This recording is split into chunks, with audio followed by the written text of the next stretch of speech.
I had issues with this yesterday. There's no sound. Wait, I had issues with this yesterday. Shit. I had issues with this yesterday. There's no sound. Okay, wait. No, I had issues with this yesterday because there was issues yesterday. Shit. I had issues with this yesterday. They can hear us now. Okay, you guys can hear me now. Wait, no, I had issues with this yesterday. Guys, welcome to the free Assange online vigil series. My name is Taylor Hudak, and I'm joined by my co-host Andrew Smith. Okay, you guys. Okay, wait. As of today, Wednesday, January 22nd, 2020. Today is day 3,000, and I'm joined by my co-host Julian Assange's unlawful and arbitrary detention. As of today, Wednesday, January 22nd, since he has been in jail. Today is day, and as per Tanzania, today is day 315 since she has been in prison, and she is now up to $206,000 in fines. And tonight we have quite a bit of news to get into, and we also have very special guests joining us. Our first guest of the evening is Abbi Stokes. Abbi is a Washington native. She went to school for international affairs at Georgetown University, and she's passionate about government, finances, and HGTV. So Abbi, thank you so much for joining us. How are you? Hi, I'm doing well. How are you all doing? We're doing well. Thank you so much for joining us. For our viewers, I know this is your first time on the vigil, so we welcome you. If you could provide just a little bit more background information on you, who you are, and some of the things you are passionate about, and then I will open it up to the panel. Yes, so how I got involved in like topics like this, I would say is attributed to my college roommate Marjorie. I definitely going to send her this. I had a very clear view of how the world works, and then she decided to destroy my reality by showing me Zeitgeist, and it ruined everything for me. And it's like it led me to a really like just on a path of how does truth play into our society and our government, and it's something I like to keep touch on and how I navigate in this world.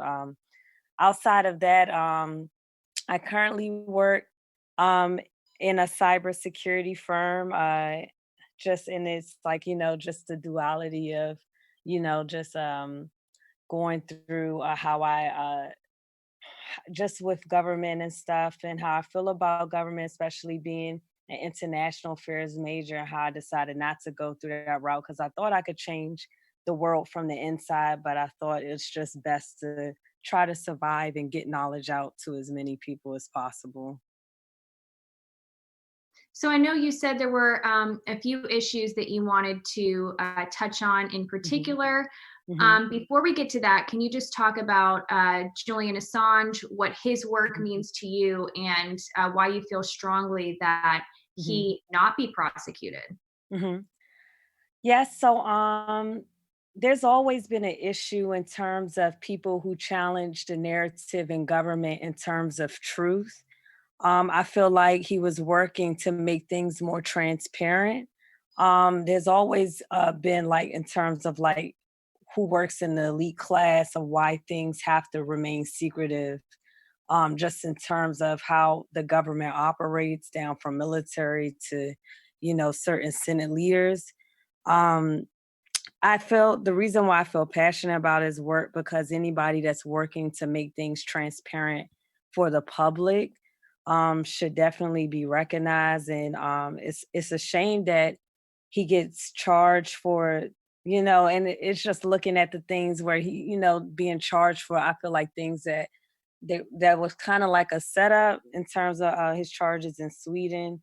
I mean, it's my personal opinion, of course, but it just people like him and certain characters throughout history, they're not appreciated until much further in history. That's why I really feel passionate about the work that he's doing. I feel like people like that deserve their flowers while they're alive instead of, when they deceased and then people look back and say, oh, he was a hero,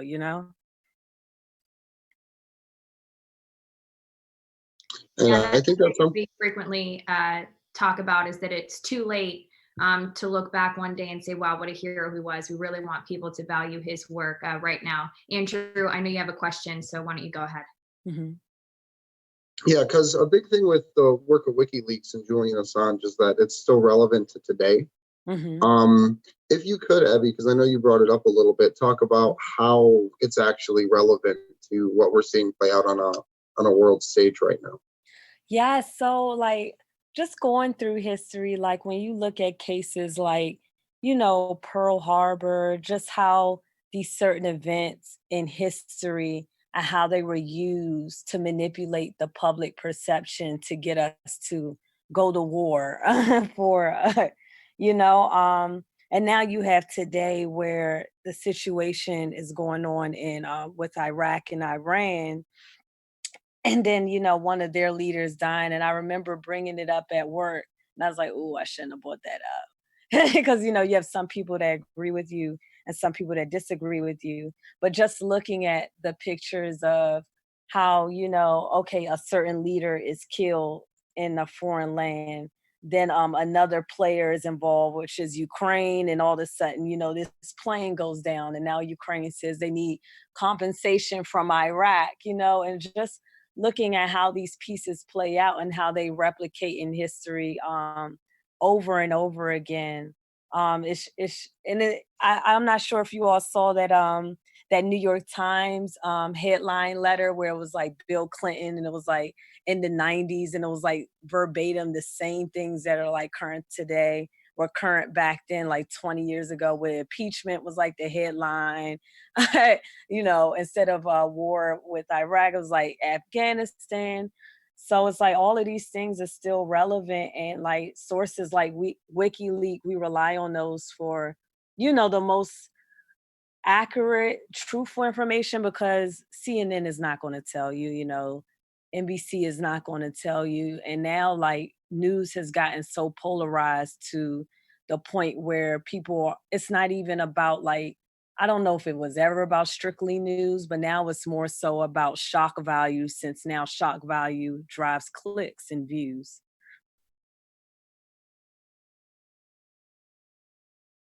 So I think I agree. I would say more that it's to make sure we're divided. Yes, exactly. And we have to build on the previous shock or the previous absurdity. So as the reasons to propagandize become more absurd, like it should become more noticeable in the collective America. I kind of feel like that's starting to happen, particularly with Glenn Greenwald getting charges filed against him. Like the war on journalism has been ramped up. The war on whistleblowers has been ramped up. Barack Obama prosecuted more whistleblowers than any previous administration. Donald Trump has picked that ball up and ran with it. The Obama administration left the blueprint to extradite Julian Assange and charge him with now 18 crimes, where they're trying to use the Espionage Act for several of them. And Trump picked the ball up and ran with that. It's the difference between who's in the Oval Office, whether they're a Republican or a Democrat, is like whether or not they smile when they lie to you, when they're going to tell you they're going to screw you over. That's about where we're at. So for everybody in the chat right now, tonight is a little bit different. I want to make note of this real quick. We do have super chats open. So if you are able to, we welcome super chats. Those funds will be going to our trips to London and to DC. So if you have a question for us or a comment and you're able to, you can super chat us now, which is really exciting. So we appreciate that. And again, that will go to our London and DC funds.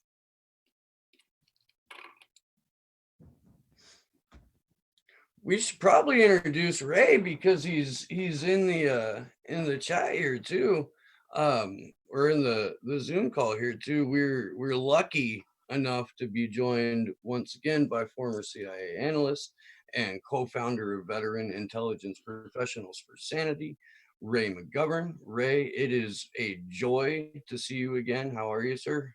I'm doing fine. How are you all? We're Hanging doing well. in there. Thank you again. Looking better than I am.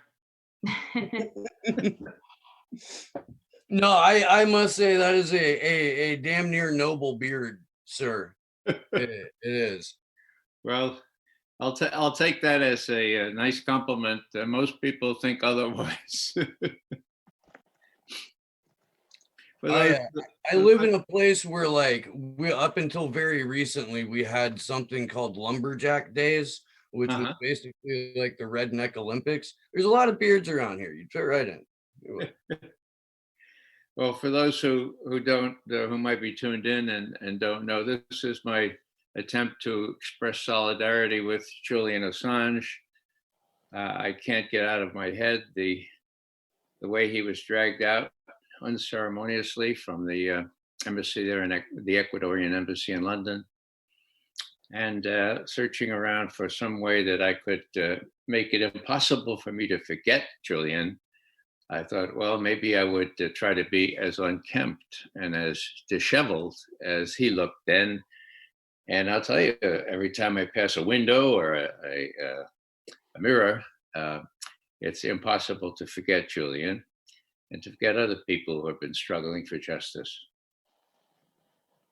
So, Ray, before we continue on with our discussion here, I want to thank Emberg33 for the super chat, who asked us thoughts on migrating to Rockfin. Yes, we've actually been talking about potentially doing that. It is something I think the four of us look forward to doing, and we've been speaking with some people who are already on the platform about how best we can also use that platform as well.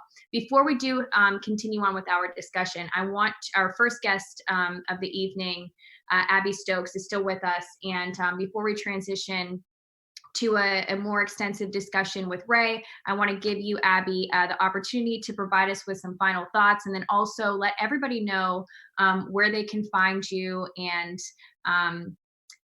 be in touch with you, say on social media. And thank you so much for joining us. But some final thoughts, please.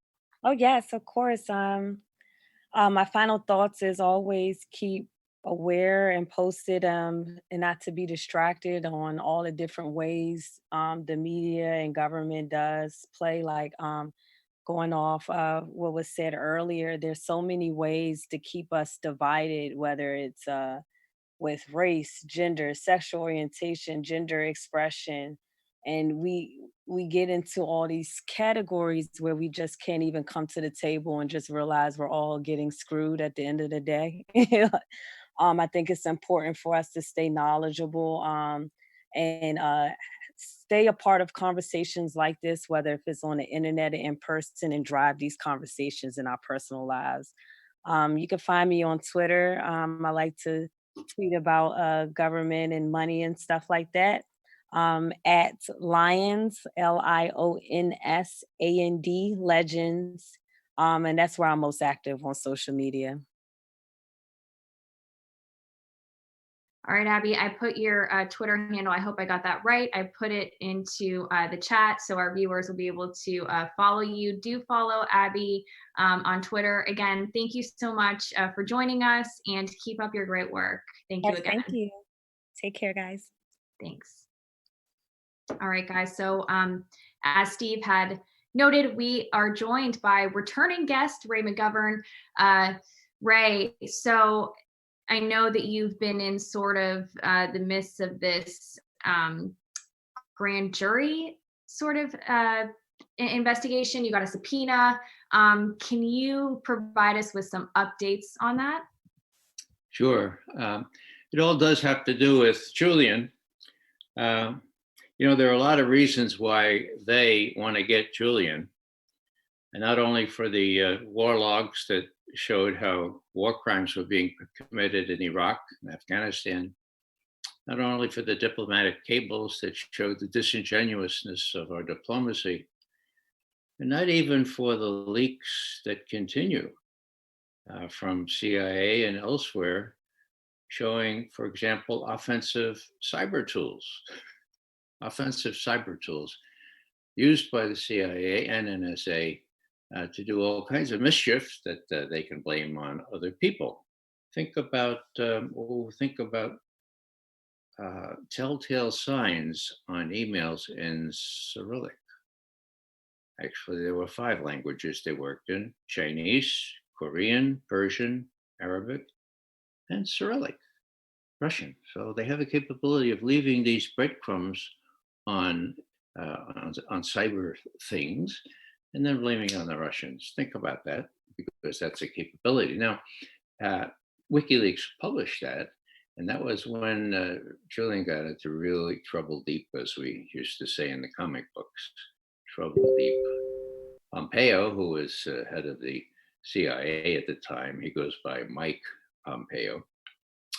He got up 13 days after the revelation of these cyber tools. Part of Vault 7, this particular tool was called Marble Framework. This was very damaging. So damaging that the New York Times wouldn't touch it with a 10-foot pole or a 13-foot check or an 18-foot. They wouldn't touch it. They wouldn't publish this. They published the earlier stories about this cyber tool that could take control of a car. Not my car. I drive a really old car, right? You could take control of a car, make it go 100 miles an hour, and get that driver killed. Or there was a cyber tool that allowed the agency or someone to take control of the TV in your bedroom. And you would think it's off, right? Well, no, it's not on. It's recording everything that goes on there. So those were pretty sexy things, and they were included in the New York Times reportage. But once Julian or WikiLeaks published Vault 7 Marble Framework, that was it. That was it for Julian.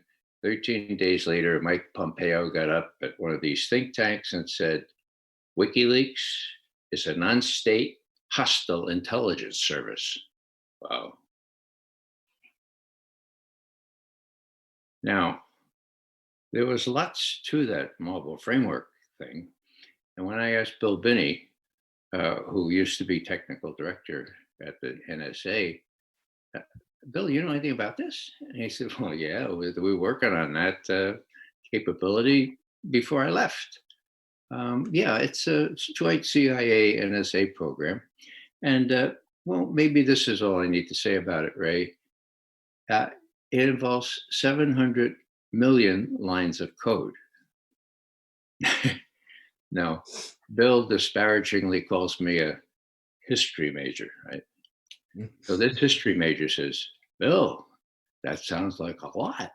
He says, yeah, Ray, it's a lot. One line of code costs $25. Can you still do multiplication, Ray? I said, yeah, I get it. So that's what we're dealing with. That kind of money, only capability would be the US government providing that kind of thing.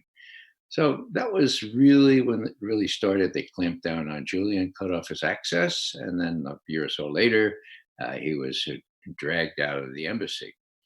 Now, the other thing, and this is what's playing big in US media and US politics right now, was how Julian Assange gave the US election to Donald Trump.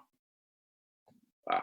I mean, if I were to be accused of anything more heinous than giving the election to Donald Trump, I don't know what it is. That's really serious. I mean, did he? Well, the evidence is a little bit elusive. Remember those breadcrumbs? Well, they could have been spread or dropped by CIA cyber offensive cyber warfare tools.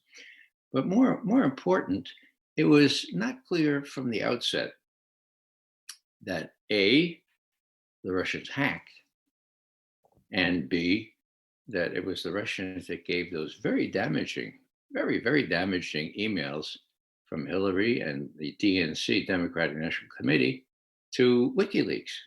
Now, first off, why is it not clear that the Russians hacked? Do the Russians hack? Of course they hack. Did they try to hack into the election? Of course. I mean, if the head of the GRU or the descendant of the KGB didn't do that, they should be fired. That's their job, okay?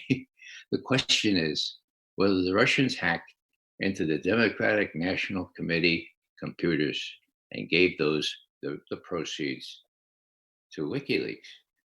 Now, I won't go into the details, but we can prove, based on the principles of physics, one of them being fluid dynamics, and all kinds of forensic studies done not only here, but in Europe, that the DNC emails were not hacked. What do you mean, McGovern? Well, they weren't hacked by Russia. They weren't hacked by anybody else. Someone with access to the DNC computers put a little thumb drive in there and copied it. In other words, they copied the proceeds of the DNC emails onto a thumb drive. Now, how do we know that? Well, we know that from forensics. We know that what the capability of the internet was on a certain date in July 2016, 5 July actually. And we know also other things like NSA would have gotten it if it was a hack. So we're pretty sure that the Russians didn't hack. Now, let's assume, for purposes of explication here, that Obama was told that the Russians hacked the DNC. This is before he left office, of course. And he said, oh, God, that's awful. How'd they get it to WikiLeaks? The answer he got was, beats the hell out of us. We don't know. He said, well, how are you sure that WikiLeaks got it from the Russians then? Well, so we asked Obama the day before his last press conference, look, Mr. President, we said, we're veteran intelligence professionals for sanity. We wrote a memo to him. We said, look, you don't want to leave town with this cloud hanging over your successor. Or maybe you do. But let's assume you don't want to leave town that way. Why don't you make it clear, dispel this notion that your successor is somehow really not legitimate because the Russians gave him the election. Could you do that? I mean, you were briefed by the Gang of Four. Now, these four are John Brennan of the CIA, James Comey of the FBI, Jim Clapper of NSA, and what's his name? The general or the admiral who headed up NSA at the time. Okay, so they were briefed on the 5th. They came to Obama and said, here's what we got on the Russians. And they briefed them up and down. The next day, they briefed the president-elect, okay? The Russians gave you the election, pretty much is what they said. And this is how we know. We estimate it. We assess it. Do we have forensics? Well, no, but we think the Russians are really bad and that they did this. So Obama's a lawyer, right? He goes back to them, presumably after he got a memo, and he says, well, what about this? How do you prove that it was the Russians that gave this hacked material to WikiLeaks? And I guess he got a pretty diffident answer because the next day, on the 18th of January, 2017, 2 days before he left office, he said, this is a quote, the conclusions of the intelligence community with respect to how WikiLeaks got the Russian hacking are inconclusive. Hello? So we have inconclusive conclusions announced by the President of the United States before he leaves office, just what, 5 minus, so just 13 days after he'd been briefed up and down how the intelligence community, which never gets anything wrong, of course, was sure that the Russians hacked and gave this stuff to WikiLeaks. Now, an unfortunate thing happened on the 10th of July, 2016, a couple of months before the election here in the United States. And that was that a young worker at the DNC, Democratic National Committee, Seth Rich, was killed, murdered about 4 o'clock in the morning on the streets of Washington. It was supposed to have been a robbery, but for some reason, the robbers lost their head and didn't take anything like his watch or his money or anything like that. Okay. So he died, he was killed. And the suspicion was, wow, wait a second now. He worked at the DNC. Could it have been Seth Rich that put his little thumb drive into one of those machines and copied and gave it to WikiLeaks? Wow. Now, the real clue came about a month later. Julian Assange was being interviewed by a Dutch program. And Julian said, look, this shows the dangers. This shows the risks that our sources run when they give volatile, very sensitive material to us. And the interviewer said, oh, are you saying that Seth Rich was your source? Now, Julian, of course, never reveals his sources. But he said, we don't reveal our sources, but tell you what, we're going to give a $20,000 reward for any information leading up to the capture of the person who killed Seth Rich. Oh, now, I know Julian pretty well. I've followed his career very closely. Julian doesn't let broad hints like this out unless he's very serious about it. So all of a sudden, people said, wow, it could have been Seth Rich. And immediately, the mainstream media and the establishment said, conspiracy theory, debunked conspiracy theory. Debunked. It was debunked right off the bat. And if you said anything about Seth Rich, well, you were a conspirator, you'd be dismissed like any other conspirator. So let's bring that up to date now. If we're right that there's no good evidence that the Russians hacked or that anybody hacked into the DNC, if we're right that the head of the FBI, for reasons best known to him, avoided seizing those computers, looking at them, sending his specialists, hey, John McCain is claiming this is a Russian act of war, for God's sake. Get those computers, let's see what happened. No, he didn't do that. He didn't do that. Oh, wow. So why didn't he do that? Well, I don't know. But the CrowdStrike, the crowd that they hired to look at it, CrowdStrike was employed by the DNC. And guess what? Comey says they were expert, they were great, but they never, this will come as news to some of you, they never gave James Comey a final report. So he settled for some drafts that said, the Russians did, the Russians did, Russian footprints and all that kind of stuff. So why does that matter? Well, if people, any of you listened to the impeachment trial today or yesterday of President Trump, the whole thing, a lot of it is based on Russian hacking, giving it to WikiLeaks. Now, that's pretty damaging. What would happen if that was House of Cards? What would happen if people listened to us and said, all right, you did the forensics. CrowdStrike didn't do the forensics or never finalized that forensics. What do you got? What do you got? Well, interestingly enough, we wrote a memo. We, veteran intelligence professionals for sanity, wrote a memo on July 24, 2017, which said, we have concrete physical evidence now that the Russians didn't hack, but rather it was a thumb drive kind of download, okay? Now, that raised a lot of controversy with people who wanted to blame the Russians for Hillary's loss.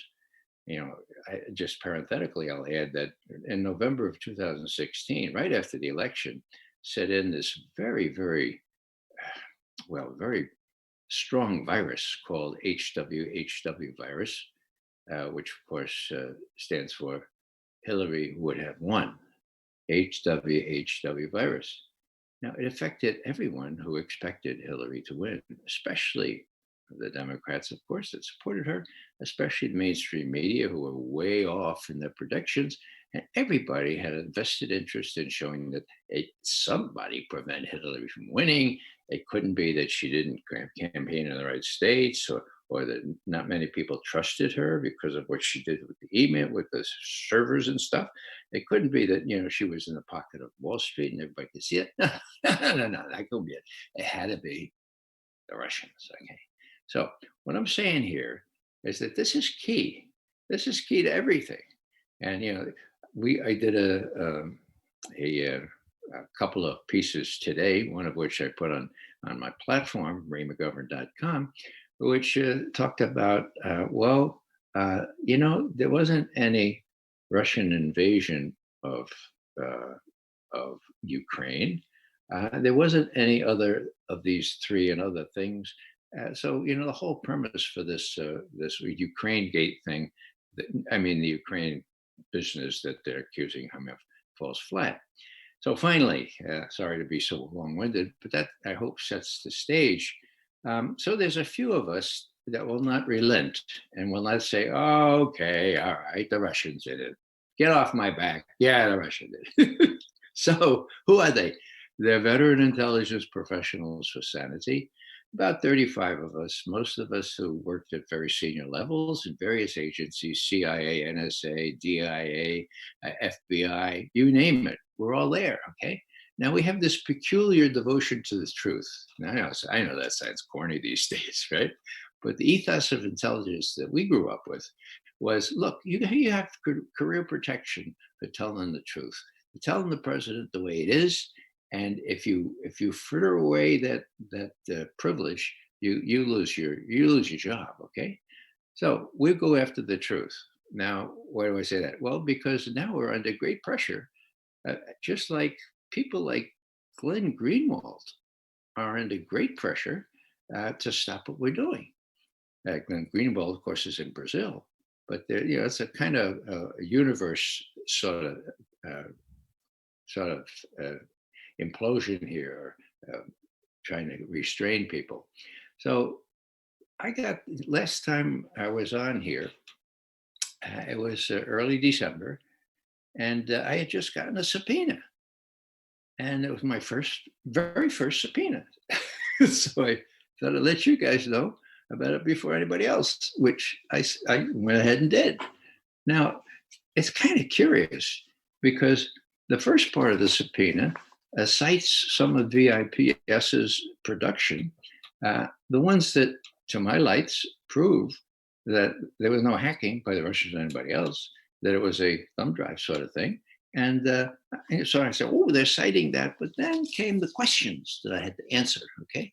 All emails, all everything, all smiles, all forwards, everything having to do with all documents and communications relating to claims that, number one, the Democratic National Committee was not hacked by the Russians in 2016, or two, that the Democratic National Committee data was leaked and not hacked, including, but not limited to, claims made in memos by members of veteran intelligence professionals for sanity. Okay, document request 2, all documents and communications relating to any member of the Rich family.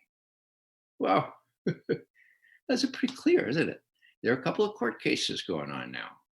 And a couple of my colleagues, the more technical adept ones, are being deposed. And they're saying what our findings were, and they're supporting our findings with physics, with forensics. And so this has to do with a suit organized by, well, ostensibly Aaron Rich, Seth Rich's brother, but supported by all the lawyers that ever worked for the DNC, okay? And they're after us to disavow or to stop saying that I wasn't a Russian hack. Now, that's pretty disingenuous. The subpoena is the most intrusive subpoena, the most intrusive demand for documents and everything else that I've ever seen. What are they trying to do?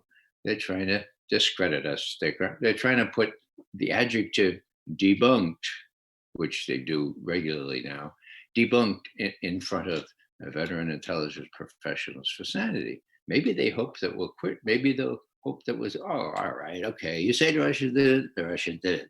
But we're not going to do that, okay? So it's come to a head. And the last thing I'll say is that just watching the trial today, you have all kinds of strange claims by people who should know better, you know, that the Russians hacked, that the Russians changed the election, that the Russians invaded the Ukraine, that Ukraine was, you know, is our ally. You know, just maybe I'll say this parenthetically, Ukraine isn't our ally. To be an ally of another country means that you have a mutual defense treaty with them. Now, NATO, those are our allies, okay? Israel? Oh, everybody says that's our ally. I have to tell you, Israel's not our ally, okay? So you got to be really careful talking about allies because Ukraine is not our ally. And I published today, republished a piece that I did a couple of months ago when all this started in earnest about the Ukraine. The title of it is Ukraine for Dummies. Now, it reviews how Ukraine got to be where it is today and how it was a putsch. It was a coup d'etat in January of 2014 that succeeded in removing a relatively pro-Russian government and replacing it with one in Washington and NATO's camp. That's how it all began. But I dare say everyone watching that performance today at the Senate would not have been able to figure that out because that's been suppressed as well. So tune in. I don't know what's going to happen after we get our response to the subpoenas in, but I saw it as an opportunity to call their attention to the fact that, you really ought to read these VIPS memos, because if Aaron Rich is serious about finding out who killed his brother, well, he's in a blind alley if he thinks it was the Russians. It wasn't the Russians. The last thing I should add here is that Cy Hirsch, the Pulitzer Prize winning investigative reporter, no slouch, the best there is, in a moment of, I don't know what, carelessness, found himself talking to a fellow named Ed Butowski. And Ed recorded the conversation without telling Cy he was doing it. Cy reported that he had learned from a high-level FBI source, and this is important and unfortunate for those who thought that Seth Rich was, some sort of terrific guy who was doing it for completely legitimate reasons. What Cy told this fellow Butowski is that, Aaron and Seth were in touch with Julian Assange by email, and they wanted money for these things. It's pretty embarrassing. They wanted money for these things, and that's what Cy told us, Butowski. It's very, very embarrassing to the Rich family, first and foremost to Aaron. And so I can only assume that they're taking a frontal approach here on the adage that the best defense is a very powerful offense, but they sure are offensing. Every lawyer that has ever worked for the DNC is suing every sister and brother that they can find to help Aaron, I guess, try to meet these charges and defeat them as slander. Now, Cy Hirsch, of course, is keeping mum. His first and foremost objective is to keep his peace so he can kind of protect his source. I respect that. I just wish his source would say, okay, I'll come out and yeah, this is what happened. That way we'd know, but we don't know right now. What we do know is that there's an awful lot of stuff going around that isn't true. And I'll stop there. So one quick thing that you mentioned is that the Riches may have asked for money. And I don't think that's even really an inherently embarrassing thing. Knowing what happens to a whistleblower on the back end. And that could have been money used to literally just start a legal defense or something like that in the event that they decided to actually say, yes, it was me. So I don't think asking for money for leaks is inherently wrong. I don't think it's good. I think all information like that should just be given. But I don't even think that that would be that big of an embarrassment that they would have to hide. Well, Andrew, I agree basically with you. And by the way, I really admire your beard. It's getting very nice and full, and maybe others could emulate it. Thank you, sir. But it just looks bad, you know. I mean, it just looks really bad for the Rich brothers and for the family. And the family has been pretty much cordoned off from the press and from the public by a very high-paid lawyer, very, very much identified with the Democratic National Committee. So, yeah, I agree. But it looks bad, and appearances are a lot in this kind of situation, seems to me. Ray, I've been dying to talk to you about this when I first read about it. Did you have an opportunity to read the New York Times or any of the ancillary pieces about Clearview AI and that technology? Whose interview? It's an app. It's a facial recognition app called Clearview. Did you read about this? I saw the headline. I have to confess that I knew it would be beyond me. Basically what it is that law enforcement has access to over, I think it's 750 million pictures that this Clearview app scrapes from social media and all of the corners of the internet. And they use it to identify people. And this thing is going to become standard fare, if it's not completely already, for law enforcement across the country. And I was wondering what advice you may have for all of us in terms of how we can best maintain our civil liberties in this increasingly dystopian era. Well, the best idea I have is like Andrew there, you grow a real beard and you kind of tuck it up over your eyes so they can't see your eye. Only kidding. You know, I know what this is like.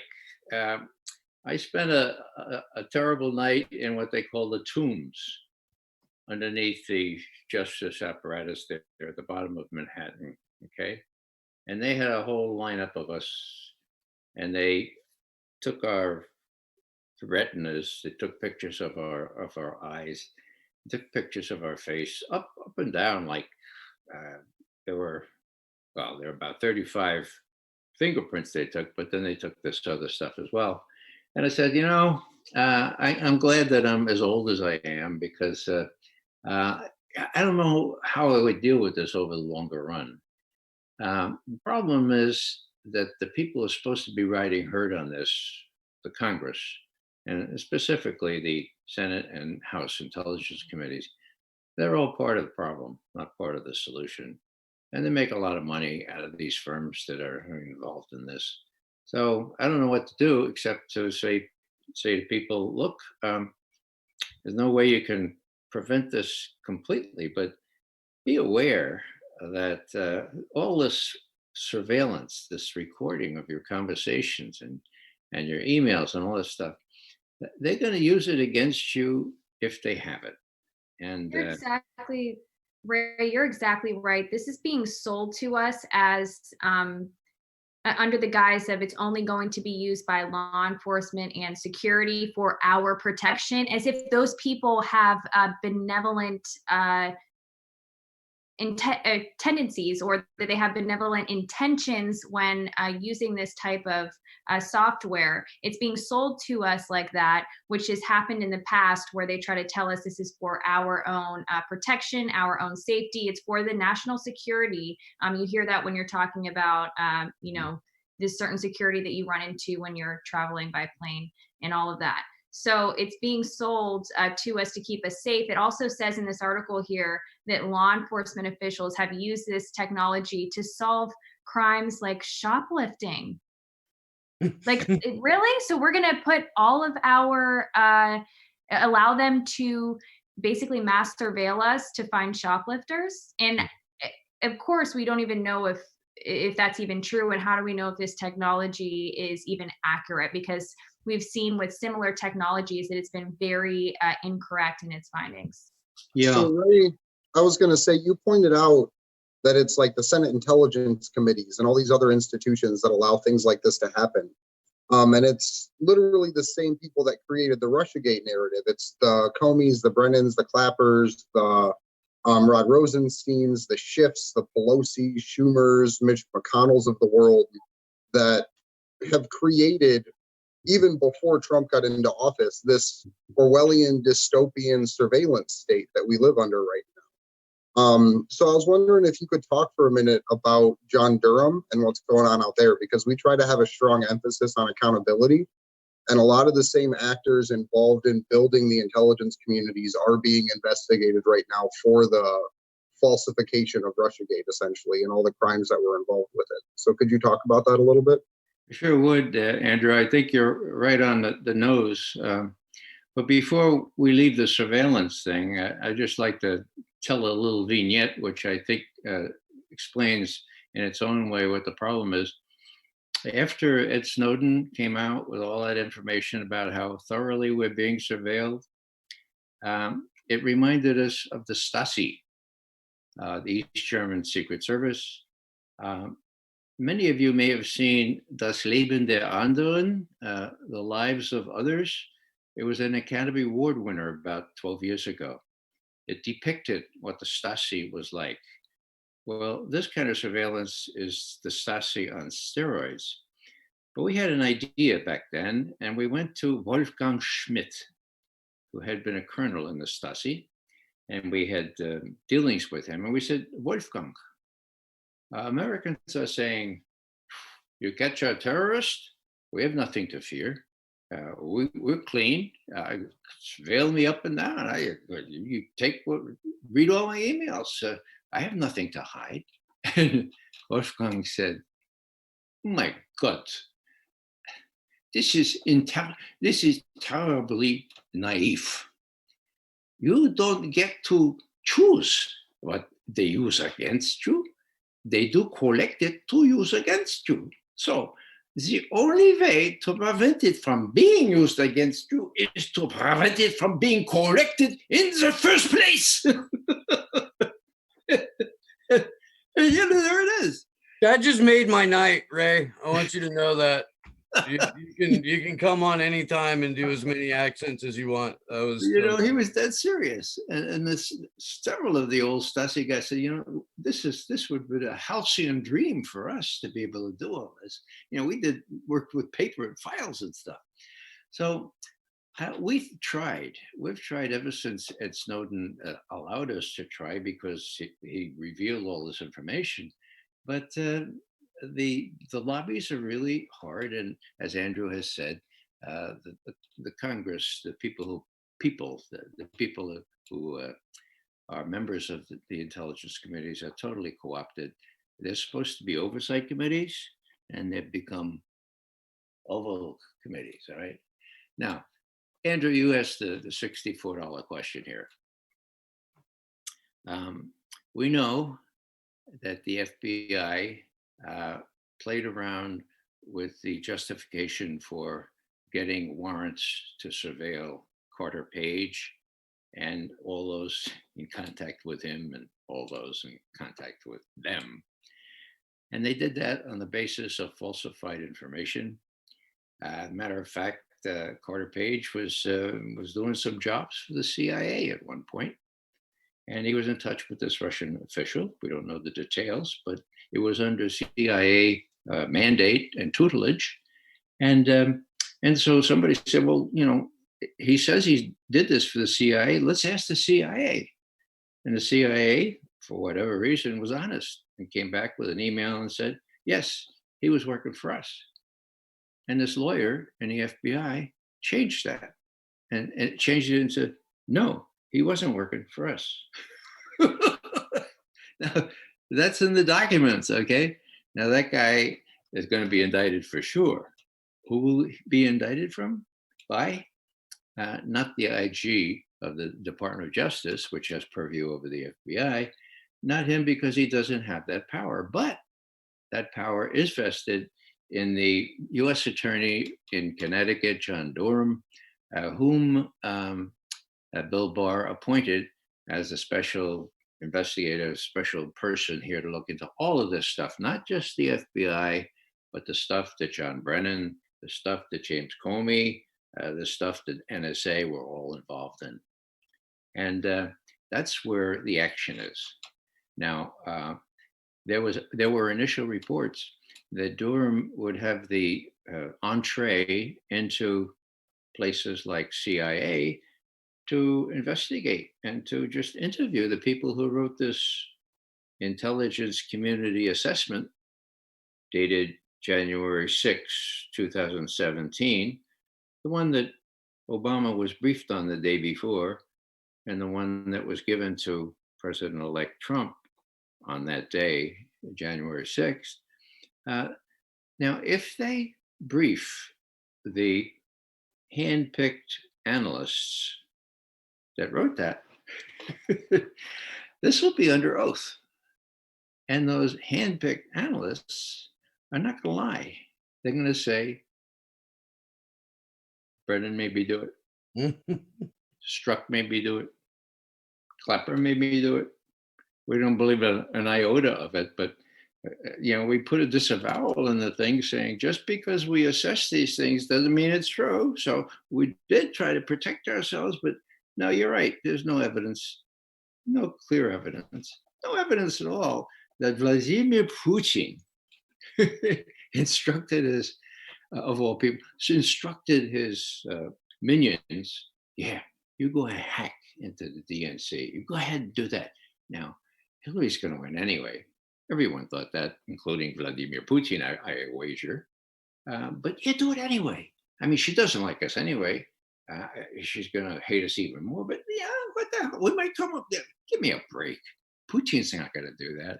And they found the guy that was supposed to be the super secret source, and he's living in some mansion in Southern Virginia under some sort of protection. So, the whole thing will fall apart as soon as Durham says, look, it's my badge here. You lied to the FBI, you lied to me, and you're going to go to prison for sure. It's going to fall apart. Now, am I optimistic? Well, Durham has a spotty record. When CIA torture was being investigated, and they narrowed it down, they deliberately circumscribed the people said to be guilty to a couple of them. I think they were the ones that put a drill to somebody's head, or maybe they're the ones that destroyed the videotapes of the waterboarding. But anyhow, they said, Durham, that is Bush's attorney general, said, Durham, you go ahead, investigate that. And then, who was it? Bush's Eric Holder. And he said, and sotto voce, don't convict him, for God's sake. The intelligence community has 6 ways to Sunday to get at us. So investigate it, take as long as you like, maybe 8 months, and then let him off. Okay. Now, Durham saluted. He investigated. I mean, it was clear as a bell these guys were guilty of sin, but he let them off. So that's part of the background here. Durham is going to do what he's told to do. Now, how about his boss, Bill Barr? Now, I have never liked Bill Barr, but I have to say that what he has shown me so far as Attorney General this time indicates to me that he's serious about these abuses, Could you talk for a minute real quick about Bill Barr and Robert Mueller's involvement in BCCI? With the DCIs? Yeah, the BCCI scandal that took place. Now, I don't know much about that, Andrew. I would if I did, but you probably know about more about that than I do. But Barr is not got a really good record. I recognize that. But he has talked about, the president was spied on, and he was. Yeah, I don't think that the FBI is giving you the whole story. Well, that's pretty coming out front. So let me just leave it this way. Let's say Durham comes up with the goods. I mean, it's not hard. People have to remember, when I say the top officials of the FBI and the CIA were involved in this illegal, unconstitutional activity before the election and after the election. And people say, God, McGovern, come on. How could they think they got away with that? Simple. Hillary is going to win. Okay. Now, if you forget that, I mean, you have to take my word for it. Comey in his book says, and it's a quote, I was operating in an environment where Hillary Rodham Clinton was going to be the next president of the United States, period, end quote. Well, if you're operating in that kind of environment, you take liberties with the law. You do things that are unconstitutional, and you're not going to get indicted for them. You're going to get promoted or allowed to stay in place for a while. Okay. Now, the corollary of that is you don't need to hide your tracks. For God's sake, you don't have to take the rudimentary precautions that you do when you're on this kind of stuff because you're above that. You're going to be rewarded. Okay. And so they didn't hide their tracks. So all I'm saying is that Durham has got a piece of cake. It's really easy if he's serious. The real question is whether Trump will cave. Well, Barr's Justice Department couldn't find anything conclusive on the Clinton Foundation when they just investigated him. And that kind of told me that they weren't very serious about it. I hope that Durham is serious about this. I hope that we get, some actual consequences for this small group of men who conspired what is essentially a soft coup of a sitting president, regardless of what you may think about him. I'm generally short on hope, though. I'm not gonna lie. But I would love to see this come to fruition. I would love to see, at least Comey and Brennan and Clapper and what's his name? Is it right? I think it's Mike Rogers was the NSA admiral. I would love to see them get ran through the ringer. Well, I like to think the best of everyone, but if people are guilty of this kind of thing, they should be held accountable. So the question really is Trump a coward, or will he face into this? Now, just to remind people, before he ever took the presidency, Rachel Maddow invited Chuck Schumer onto her show. It was the 3rd of January, 2017. And she said, Chuck, you had something important to tell me. What was that, Chuck? And he said, I used to think that President-elect Trump was a smart guy, businessman, know when to know what quarrels to pick, and he's done something really stupid. Well, what would that be, Chuck? He's taken on the intelligence community. And they have 6 ways to Sunday to get you. So originally I thought he was a smart guy, but this is really, really foolish. Oh, thank you, Chuck. Now, that was the 3rd of January. 2 days later, on the 5th of January, President Obama was briefed by this gang of 4, okay? Now, on the 6th of January, so what's that? 3 days later, right? the president-elect was briefed on this. And what happened?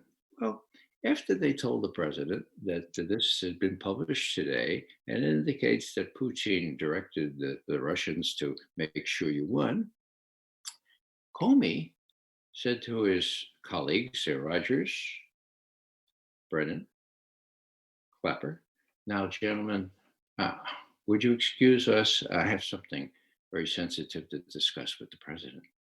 They all left. Comey, now, Mr. President, this is really, really very awkward.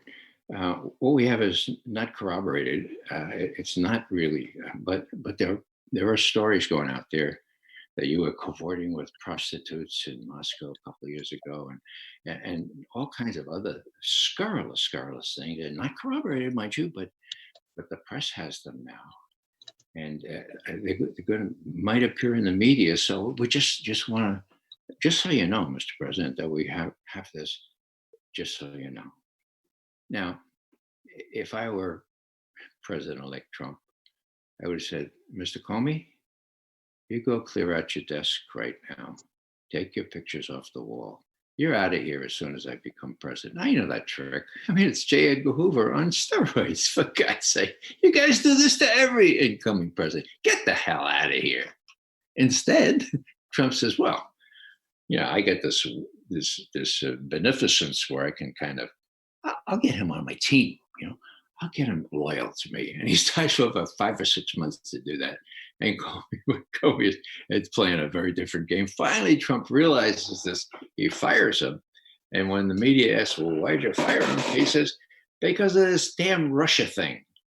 And everybody says, aha, he's trying to cover up his collaboration with the Russians. No, it wasn't that at all.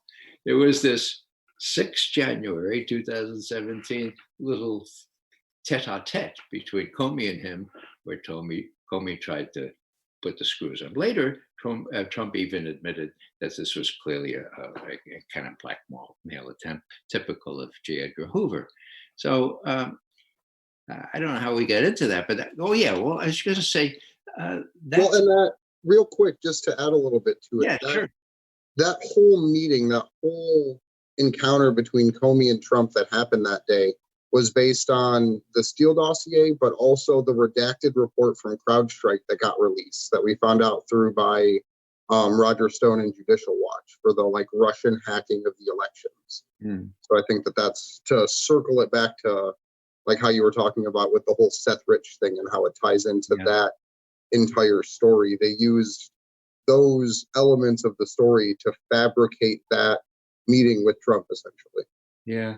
Andrew, that's a good observation.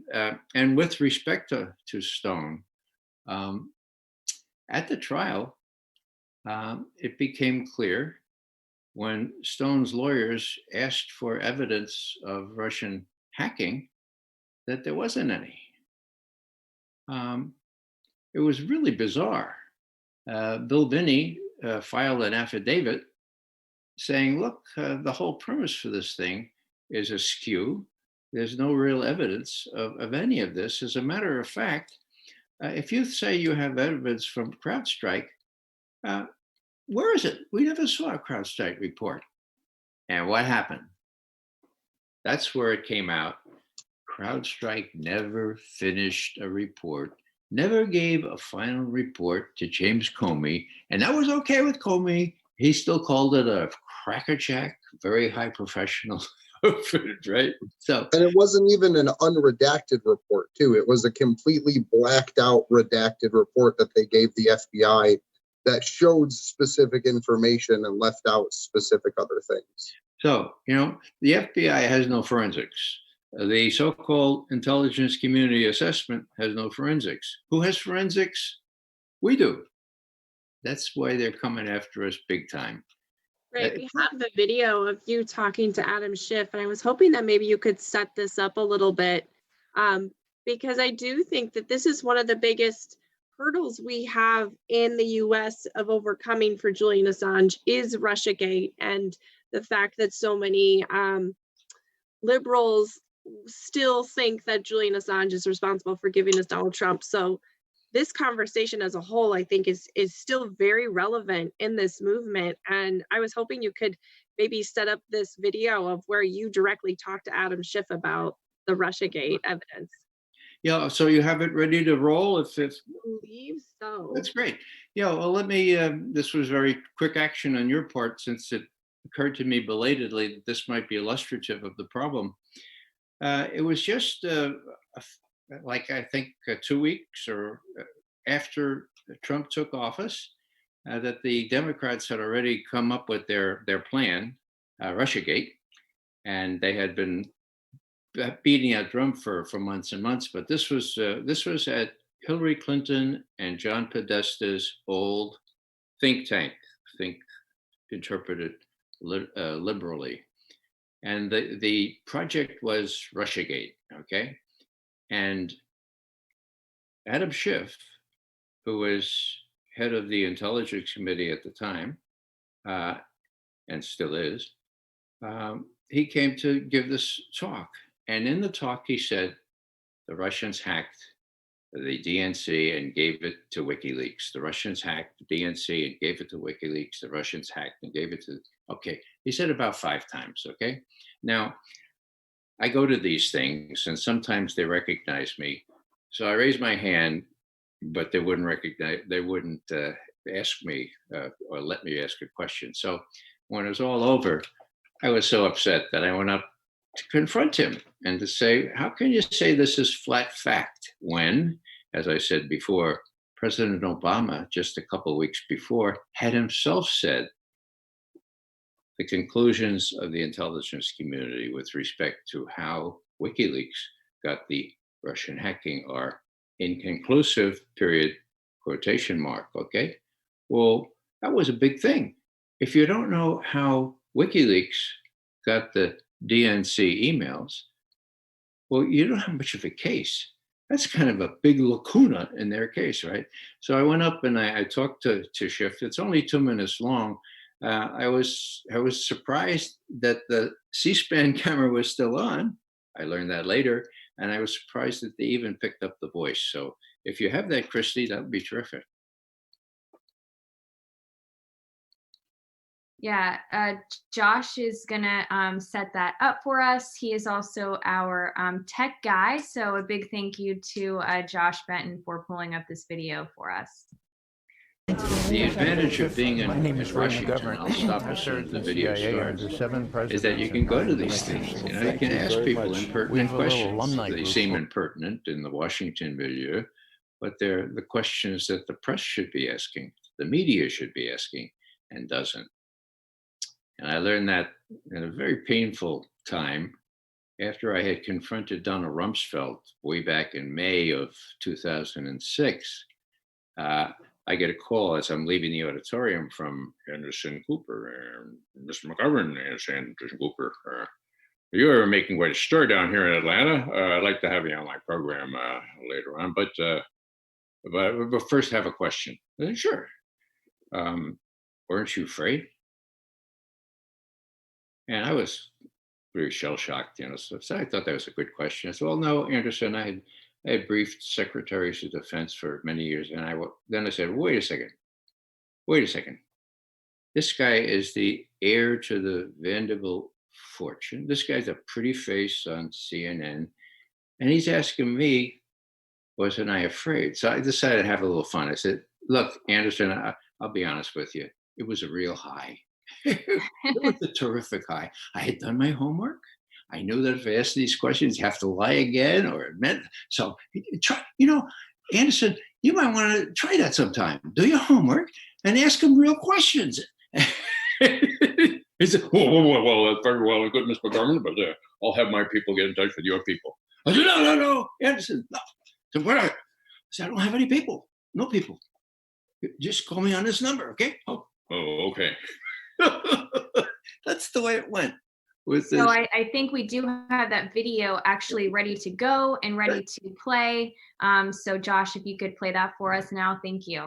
Thank you, Josh. Schiff, my name is Ray McGovern. I served in CIA under 7 presidents and 9 directors. Well, thank you very much. We have a little alumni group called Veteran Intelligence Professionals for Sanity, and we've been following this issue very closely. One of our members is the former technical director of NSA. I'm interested in 1 week ago, when the president said this, I don't want to misquote him, the conclusions of the intelligence community with respect to Russian hacking were not conclusive regarding WikiLeaks. I hope it's as good as the suspense. There's a big gap playing, between alleged Russian hacking and WikiLeaks. The intelligence community does I'll not keep know talking while we, how or I'd love if to have an that audience. information, And, to the degree it Folks exists, watching can hear it. got to We just WikiLeaks. Now, you asserted that flat evening, fact I was on all that the Russia did this. Do you know more main than channels, Obama? and So I would never claim to know actually more right than Obama. I think now, he's the way a Zoom is brilliant man. working is It's a very that serious we question. are not able to it's a see serious it, question. but everybody that's watching the show is able to see have it. every So it was confidence in the playing. intelligence Why of don't the we Russian hacking try? of- I know it was a little bit confusing. I was confused myself. That's fine. Josh, do you mind maybe starting that over again? And then once it wraps up, you can continue with your thought, Ray. So Josh, can you get that going again My from the name is Ray beginning? I'm sorry. McGovern. I served in CIA under 7 presidents and 9 directors. Thank you, Josh. Thank you very much. We have a little alumni group called Veteran Intelligence Professionals for Sanity, and we've been following this issue very closely. One of our members is the former technical director of NSA. I'm interested in 1 week ago, when the president said this, I don't want to misquote him, the conclusions of the intelligence community with respect to Russian hacking were not conclusive regarding WikiLeaks. In other words, there's a big gap between alleged Russian hacking and WikiLeaks. The intelligence community does not know how or if that information, to the degree it exists, got to WikiLeaks. Now, you assert as flat fact that Russia did this. Do you know more than Obama? I would never claim to know more than Obama. I think he's a brilliant man. It's a very serious question. No, it's a serious question. I have every confidence in the intelligence of the Russian hacking of both the DNC as well as John Podesta. James Clapper is a convicted... You asked me a question. Do you want to hear the answer? I will. While I can't go into the classified information, I have every confidence that the Russians used WikiLeaks. Whether Julian Assange was a knowing participant or, as the Russians would describe, a useful idiot, that we will hopefully find out. But I don't have any question in the conclusions that the intelligence community You have has every reached. confidence but no evidence. Is that right? No, I can't share the evidence with you. Yeah. Congressman, That- I'm Paul that's Joy. bogus. I'm former That's Director bogus. of Security Senate Intelligence Committee. We always refer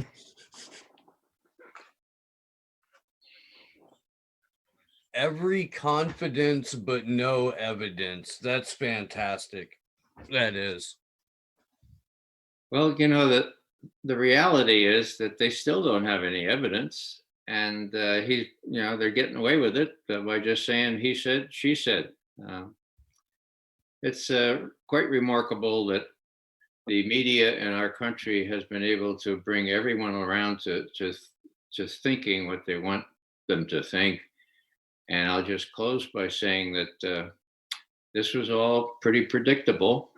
When you let somebody like Bill Casey come in as head of the CIA, now he was a great spy master in World War II, right? He hated the Nazis and he got some good operations going. But then he thought the Russians were the same as the Nazis, and they weren't quite the same, but he couldn't get that out of his mind.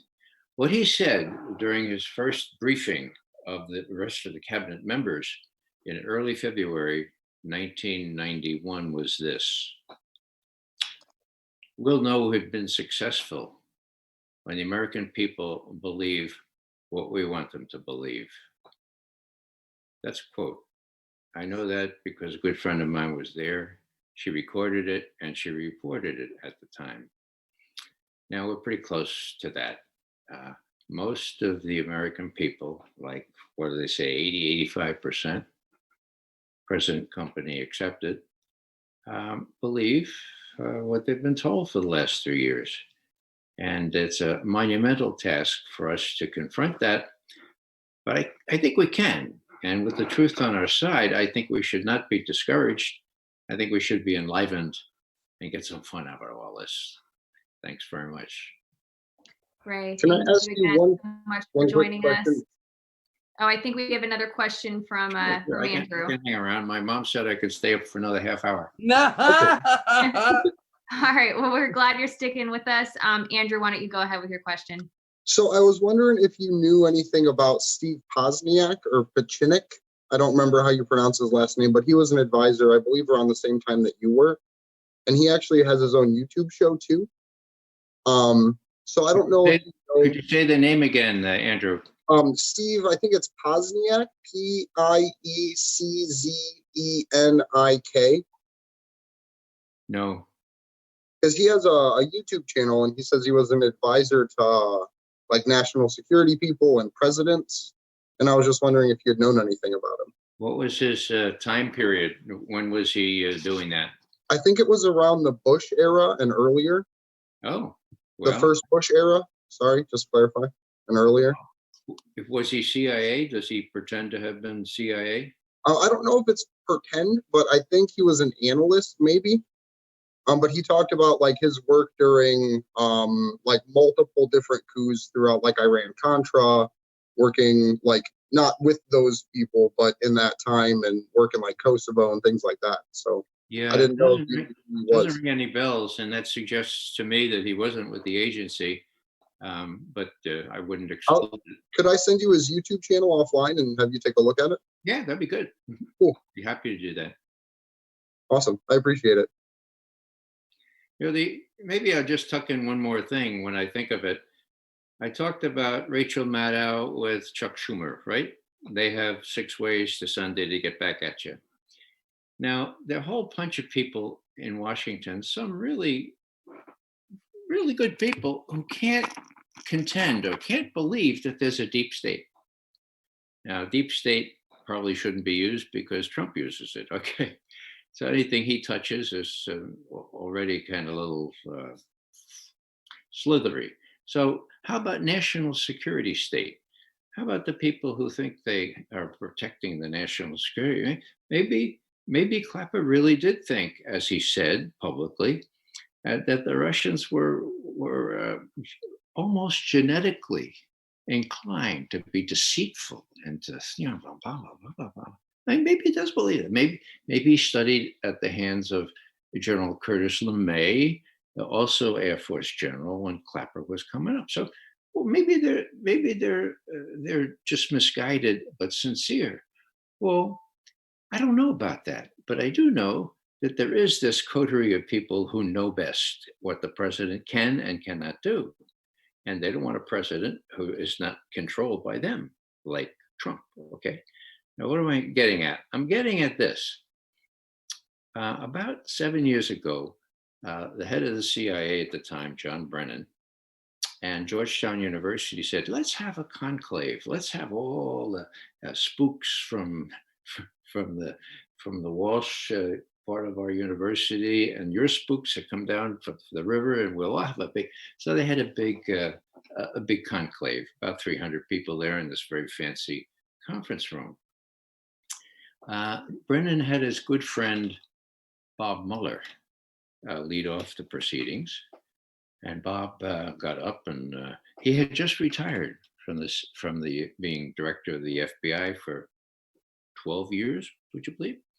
So he got up and he talked about Mueller. So I said, any questions? So I raised my question. I do that, right? So I'm in the front.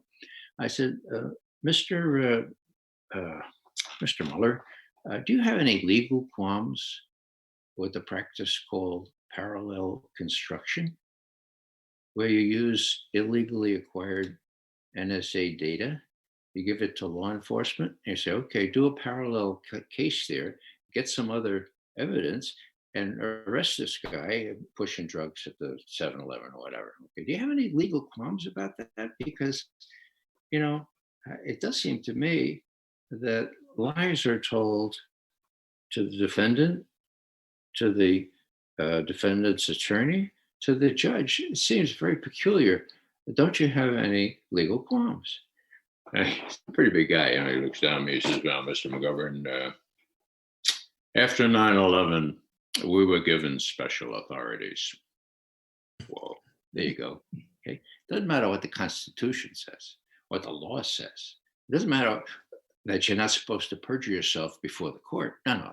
After 9/11, we were given special authorities.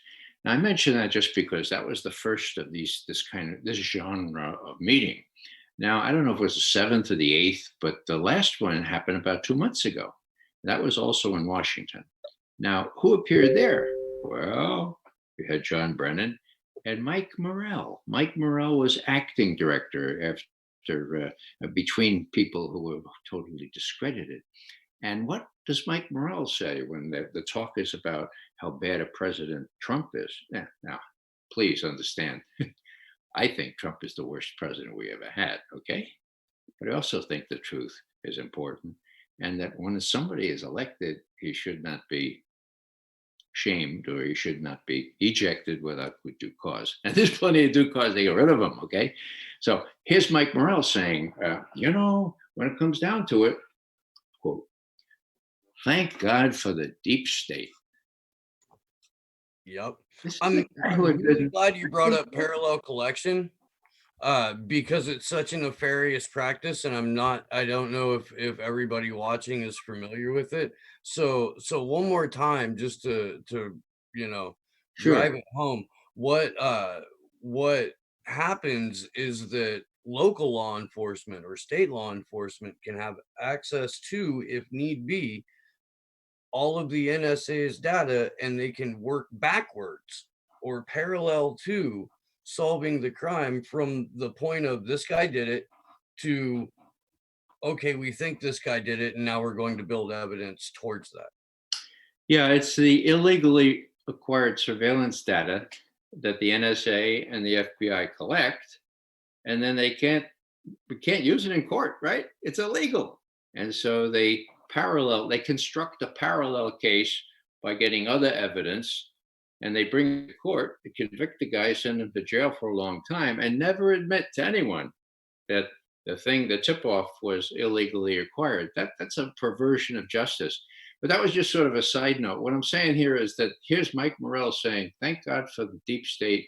What he said in this environment, of course, was, we have to rein in a president who can do the crazy things that Trump might do, like destroy NATO or create a more decent relationship with the Russians. I mean, that's crazy. We have to constrain them. So thank God for the deep state. So Chuck Schumer was saying it on the 3rd of January 2017. You got Mikey Morrell saying it in November, I think it was, of last year, 19. So there's 6 years where the deep state flourished. And they almost prevented a president from being elected. And when he was elected, they did everything they could to make it impossible for him to do the things that he wanted to do. And this is consequential, because somebody says, "McGovern, why are you so wrapped up in this?" And I said, it's very simple. Russia has nuclear weapons, okay? You got that through your head? Russia has nuclear weapons. What does that mean? Well, it means there's a limit to which you can push the Russians. And it's very unhealthy to trade on these McCarthyite kind of concepts, blacken the Russians to the point where if you say a word about the Russians that isn't condemning them, then you automatically considered you got it, conspiracy theorist. Ray, I want to ask you about a sort of related topic here, but the past couple of weeks, we've seen tensions with Iran increase quite a bit, of course, with the assassination of one of their top military leaders. Now, many people are quick to blame President Trump and the Trump administration for this, which is understandable, of course. However, is it more than just the Trump administration? Because I have always been in the camp of, if you are anti-war, you also must be sort of anti-intelligence community and anti-spy, because ultimately I feel that the intelligence community is very responsible for wanting to escalate tensions with other countries. And I've also said that if you are anti-war, you must be pro-WikiLeaks. So what are your thoughts on that? Well, it's very delicate to tell our story on this, but we did. We, Veteran Intelligence Professionals for Sanity, put out a memo, I think, 2 days after Soleimani was killed. Okay, and what did we say? We said, well, when you look for the reason, you have to ask the age-old question, cui bono? Who profits from the killing of Soleimani? And we didn't have much evidence to go on at the time, but we kind of looked at the strategic relationships there. Who wants tension? Who wants tension with Iran to be aggravated? And the name of that country is Israel, Israel.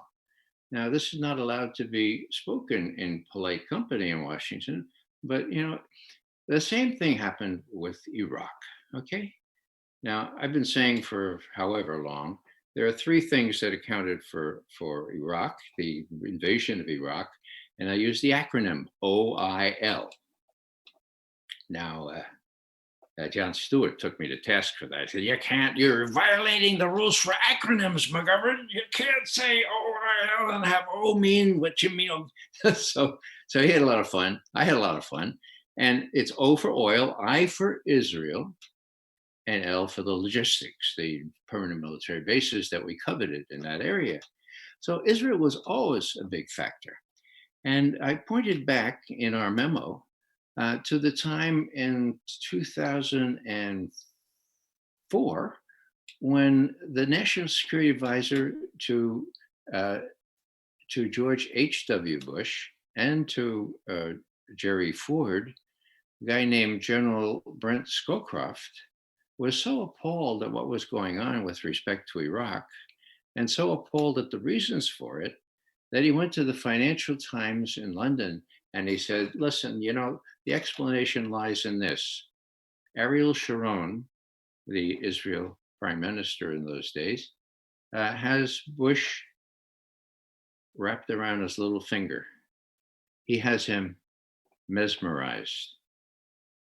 That's a direct quote from the very, very circumspect, usually, Brent Scowcroft, who never said a word to the press that he didn't cogitate over.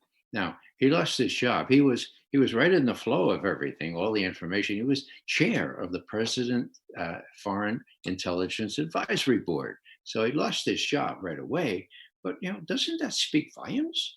Doesn't it speak volumes that here, this fellow, General Scowcroft, thought that a large part of the reason why we did that stupid thing in Iraq, that horrendous thing, was because Ariel Sharon had Bush wrapped around his little finger. He had him mesmerized. Now, we recall that conversation. And we also recall the conversation when Netanyahu laughed at how he had conned Bill Clinton into thinking that one of these arrangements was really going to work out, but that they would never agree to it. So we said, look, if you're looking for a reason, there's only one country that really benefits from this, and that's Israel. Then we learned that Soleimani was on a mission that had actually been approved by Trump.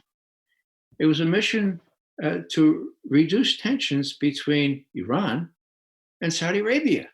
Wow! He had a letter from Iran he was giving to the president of Iraq, the prime minister of Iraq, because the prime minister of Iraq was sort of the intermediary between Saudi Arabia and Iran. My God, these two arch enemies, people trying to seek some sort of a way that they could have an accommodation or perhaps even a modus vivendi for living together, a détente of some kind. Well, who would be against that? I mean, who would object to that? Well, you got it, Israel. So, my God, it just, you can't say these things. and you run the risk of not being able to speak at a university or college. But that's how we see it. And it's really important to get that word out because, George Washington, for God's sake, our first president and a general himself, talked about avoiding entangling alliances,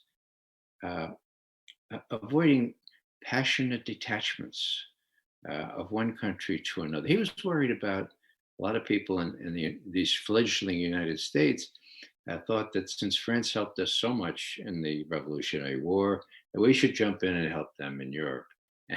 Washington said, that's stupid. Don't do that. No, that's a passionate attachment. It doesn't make any sense, okay? Now, we have that passionate attachment. And if any external country interferes in our election, any the Russians, it's the Israelis, I mean, I have full evidence of that. That same telephone call where General Flynn was talking to the Russian ambassador, he was really calling to say, would you please make nice with the resolution that's condemning Israel there in the Security Council? Could you just as a favor to us, could you just go easy on Israeli? And then he also talked about Russia. But so all I'm saying here is that there can be no cogent policy on the part of the United States with respect to the Middle East without our people, that is Trump and the rest of them, being under the influence of the Israel lobby, and that it's such a pitiable situation publicly in our country that people just can't say that. People say that they lose the next election. People say that they don't get on CNN anymore, as I've been banned from CNN for eight years now because I defended Julian and when they were trying to call him a terrorist. So one of the most interesting foreign policy stories I've seen come out recently was how Mohammed bin Salman used a video that he sent Jeff Bezos on WhatsApp to hack into his phone. And Mohammed bin Salman, our great ally and arms purchaser, was using naked pictures of Jeff Bezos to try to extort him to pull stories out of the whatever the fuck his newspaper is, Wall Street Journal, Washington Post. So the whole Middle Eastern foreign policy is just a clusterfuck in general. So our subservience and intelligence communities just fucking run amok over there to the point that the bad guys target other bad guys to try to make themselves look better. Well, I'm still overcoming the shock of the image of Schiff right? In the buff. Yeah, they downloaded. So the Saudi government used WhatsApp. Mohammed bin Salman sent Jeff Bezos a video.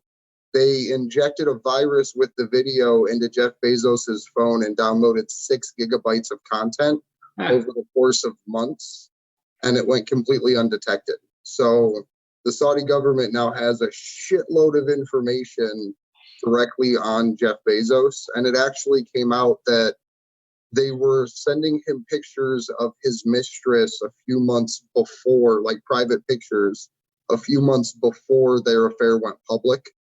So there's a lot of like interesting just ways you can observe the intelligence community, bad guy fighting bad guy for how it's used. Yeah. There you go, the surveillance state, and surveillance can be used by anyone just as drones can now. It's up for grabs. But the reason I brought up that Steve guy, he was the Deputy Assistant Secretary of State.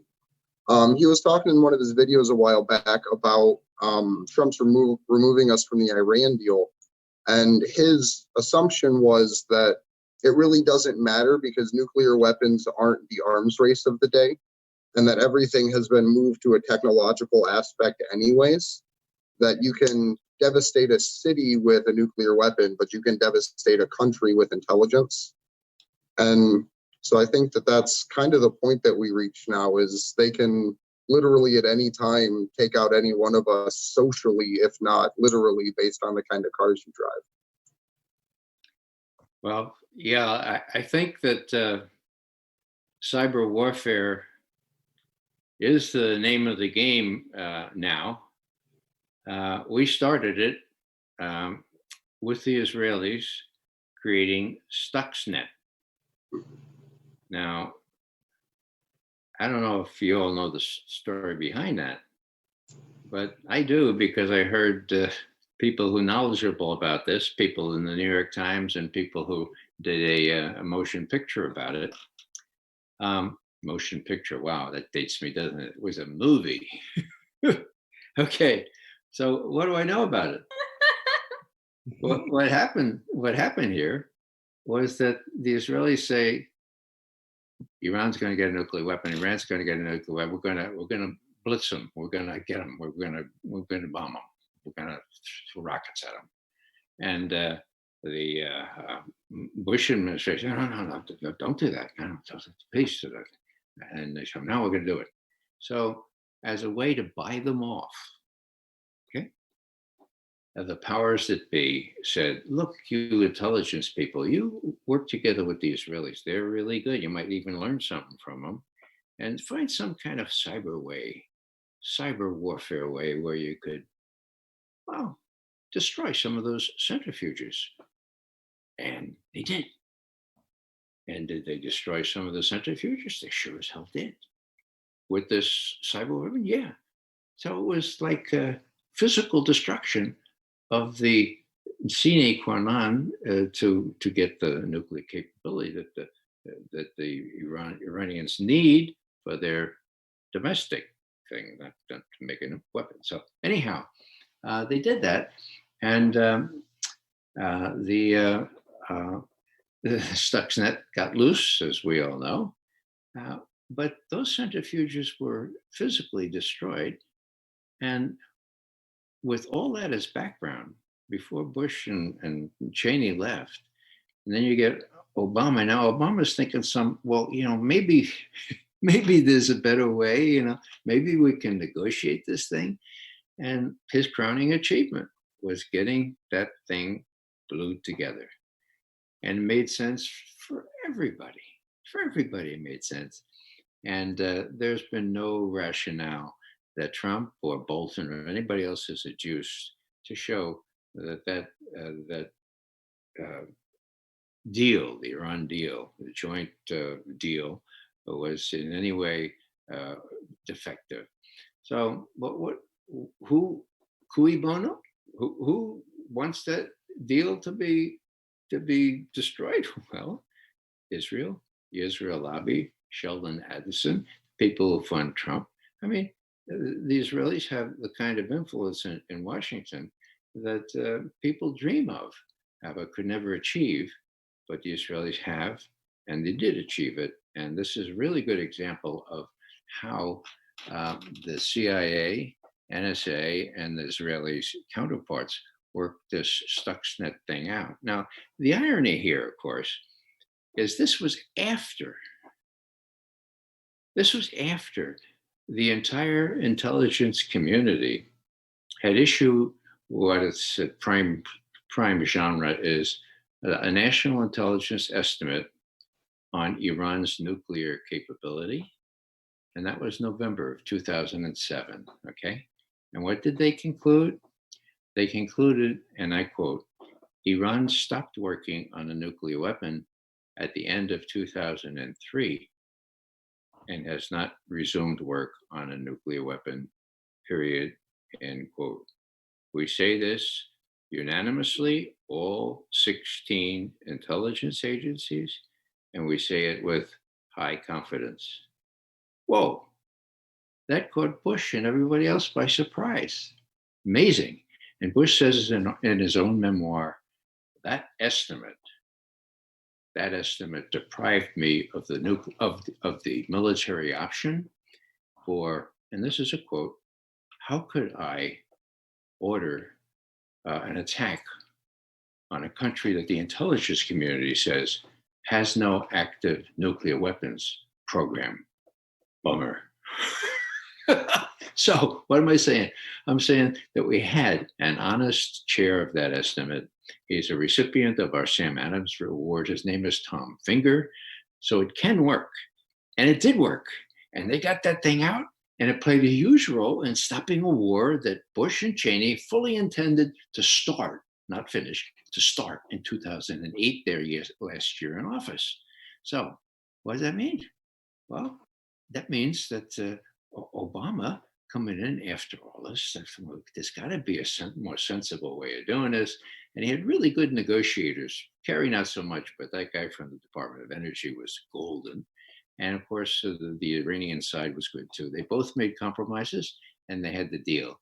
So Stuxnet was done at a time when the intelligence community, with the analysis part, was saying they're not working on a nuclear weapon.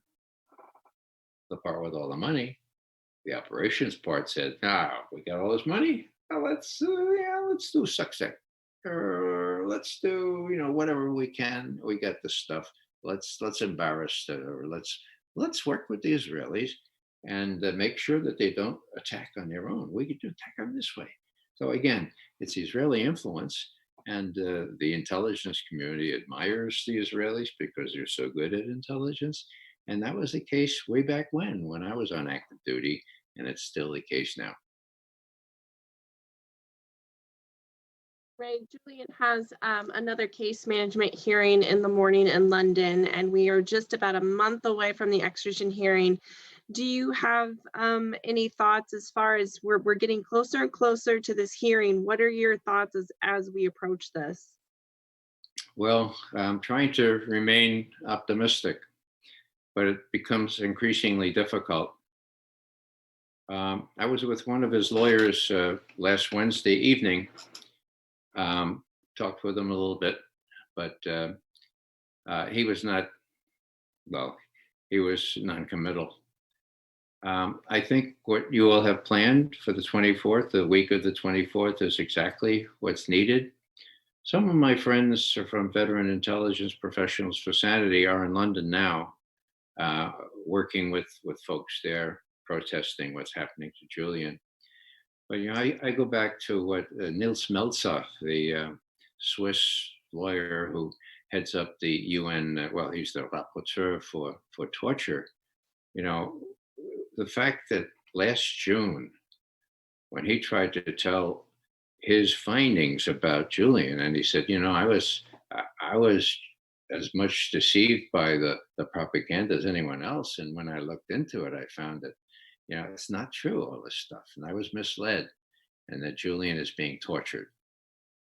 The traditional definition of torture is being applied to him, and more recently to Chelsea Manning, who has the courage to be in jail rather than let herself be used against Julian. So what I'm saying here is that when you have the UN rapporteur for torture saying both of these people are being tortured, and Nils Melzer cannot get his op-ed into any of the mainstream media, as he says up front in the op-ed that was finally published online, this is the end of June of last year. Then you have a situation where Americans are just completely blinded to what's going on to this heroic friend of mine. And it just depresses me greatly every time I pass a mirror. I think of Julian and lift up a little prayer for him, because it can't be, it's bad. And unless we raise hell, it's not going to get any better. So my hats off to you guys and planning what you're planning or participating in, I guess 2 weeks from now. And if I can manage it, I certainly will join you up in New York, or no, Washington, I guess it is, or wherever. Yeah, Washington. Yes, Washington, D.C. Christy and Andrew will be there holding peaceful demonstrations and protests. Steve and I will be in London, and if possible, it would be really great to connect with some of your colleagues that are in London as well. We're working really hard to become very familiar with the extradition process, and we just want to make sure that this is being covered fairly and accurately. But if you could join, Andrew and Christy in DC, that would be really great. Mm-hmm. I'll give it the college try. Great. All right, guys. So go ahead, Steve. I was just going to tell people in our chat real quick. If you do have questions for Ray, do let us know. Leave it in the chat, and we will try to ask him those questions. And also, guys, on the note of going to DC and going to London, we have a GoFundMe, of course. We want to make it to the 3,000 mark. Our goal is 4,800. So tonight we are really hoping to get 200 more bucks on that GoFundMe. Any amount is extremely helpful, and we're very grateful for it. And even just circulating that link on social media is very helpful. And again, before we move on to the news portion of the evening, we will read out all of those super chats, collect that number of donations, and be sure to add that into the GoFundMe as well. So the super chats help very much. Thank you to all who has donated that way so far. Like I said, we will name your names and thank you later on. We'll be naming names. Let me say one more thing before I get in real trouble with my son, who's my webmaster, webmeister we call it. His name is Joseph, and he runs my website. And if I forget to mention it, he gives me hell because he puts a lot of work into it, and so do I. It's raymcgovern.com. And Joseph always tells me, you should add, if you don't get it, you don't get it.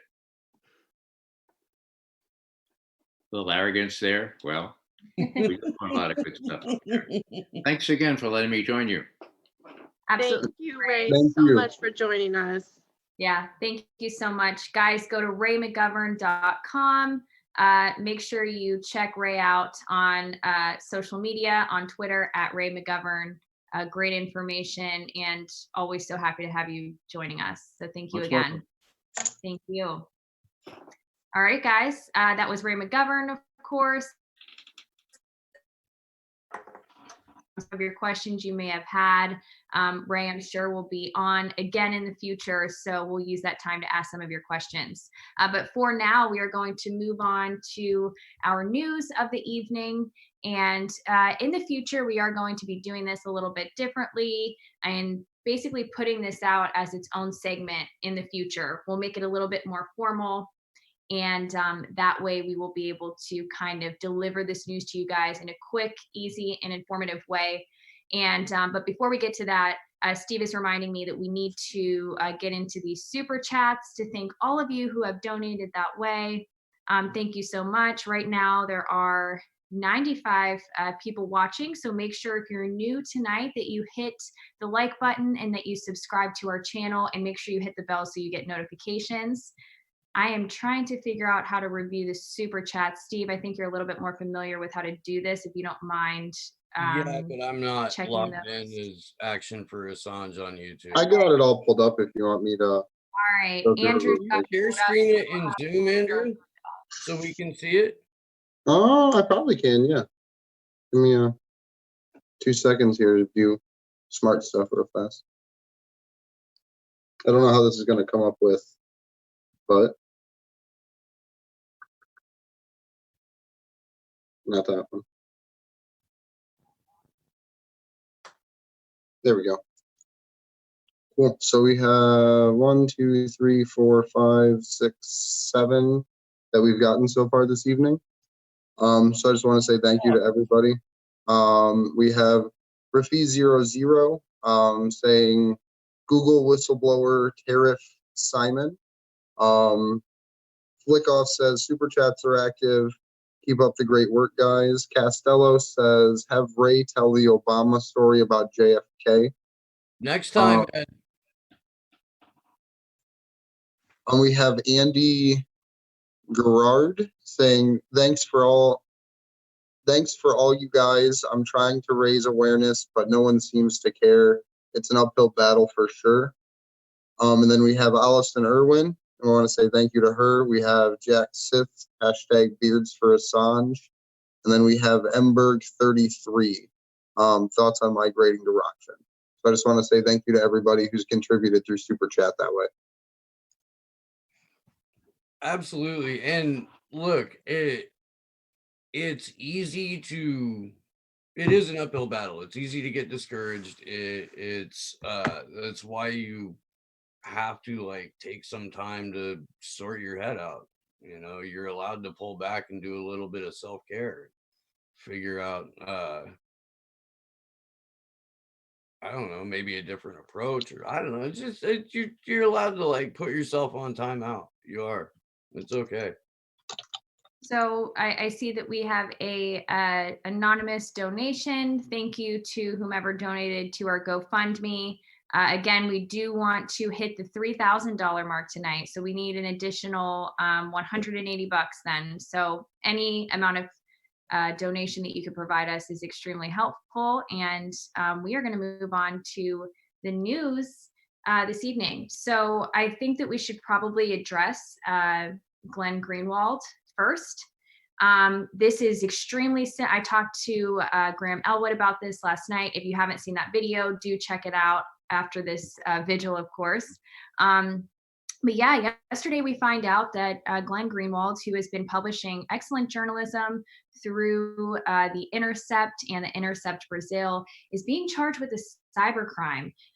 He is accused of helping hackers conceal their identity, and they're basically trying to do what they're doing to Julian Assange, which is separate his activities and behaviors from those of a journalist. Now, I did mention earlier on the vigil a couple weeks ago that in Brazil, you have to have a licensure to be a journalist. That is no longer the case, actually. I spoke with a friend of mine who I will not name that is a journalist from Brazil, who said that you don't have to have a degree or a licensure. But Steve, you got to stop laughing. Throwing me off, man. So basically you do not have to have a licensure, but you do, you can join a sort of society for professional journalists organization, but it's not mandatory, and there really is no incentive to doing so because it's not taken very seriously. However, some history on Brazil is that it was governed by a military dictatorship for about 20 years between the 60s and 80s. During that time, from what I understand, it was very difficult to be a journalist. If you were a journalist during this time in Brazil, you often found yourself living in exile or being killed. So it was not great for journalists. This individual I spoke with, through his or her perspective, they've said that things are better now, but there are still issues with this particular government, the Bolsonaro government, and that, similar to here in the United States, the government and politicians will favor certain outlets over others based off of their coverage. So that's just some very basic, broad overview of what it's like in Brazil. But as we've seen, Glenn Greenwald issued a statement, and he's going to continue publishing his work through The Intercept despite all of this. And when he said that, it reminded me a lot of Julian Assange, because we're seeing that WikiLeaks is continuing to publish and provide us with some really groundbreaking information, specifically with the OPCW leaks. So I will open it up to my co-host right now. If you guys want to weigh in some of your thoughts on this, and then also we'll be pulling up an article for you guys so you can kind of follow along with this story. I think the thing that's important for people to remember about Bolsonaro too is that he's an open fascist. He's someone that has literally advocated for people going out and killing political opposition. So Brazil is on a very slippery slope back to a dictatorship. And it's something that early on when Bolsonaro got elected, I heard a lot of people talking about fears of whether or not the Brazilian institutions could weather a storm such as Bolsonaro, so to speak, about trying to turn their democracy back into a fascist state. So I think that this is part and parcel of what Bolsonaro's grand plan is, and it's just through the imprisonment of Glenn Greenwald and the charges against him that this is playing out. So I want to make this point too. Oftentimes, human rights abuses and abuses of power in the West are used to justify abuses of power in other countries. And I feel that perhaps what could be happening, and this is purely speculative, is that the Brazilian government feels very comfortable putting this charge or filing this charge against Glenn Greenwald, because the United States really can't retaliate against their government because of this, because of what we are doing to Julian Assange. It would be extremely hypocritical to do so. And I feel that the Brazilian government could have perhaps felt empowered by our actions, because essentially they're following our lead, and that is extremely problematic. And we could expect this to continue if Julian Assange is brought to the United States and tried and convicted. No, you're absolutely right. Look, the Trump administration helped hire Bolsonaro happen. They have a very, very close relationship with Bolsonaro. His well, cabinet full of crooks, as The Intercept and Glenn Greenwald's reporting showed. Glenn Greenwald is being charged with cyber crimes when you actually, he got a 95-page indictment dropped on him with the cyber crimes charges.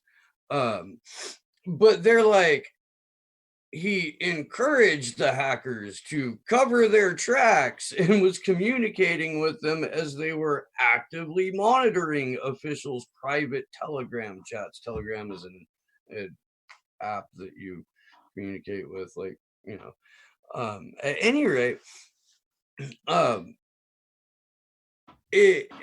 he's being charged with doing journalism. Julian Assange also being charged with doing journalism. The rightward shift that the planet really has experienced, whether basically on their own because austerity programs fail and people get pushed to one side or the other normally, and a right-wing strongman will always beat a milquetoast statist every single time.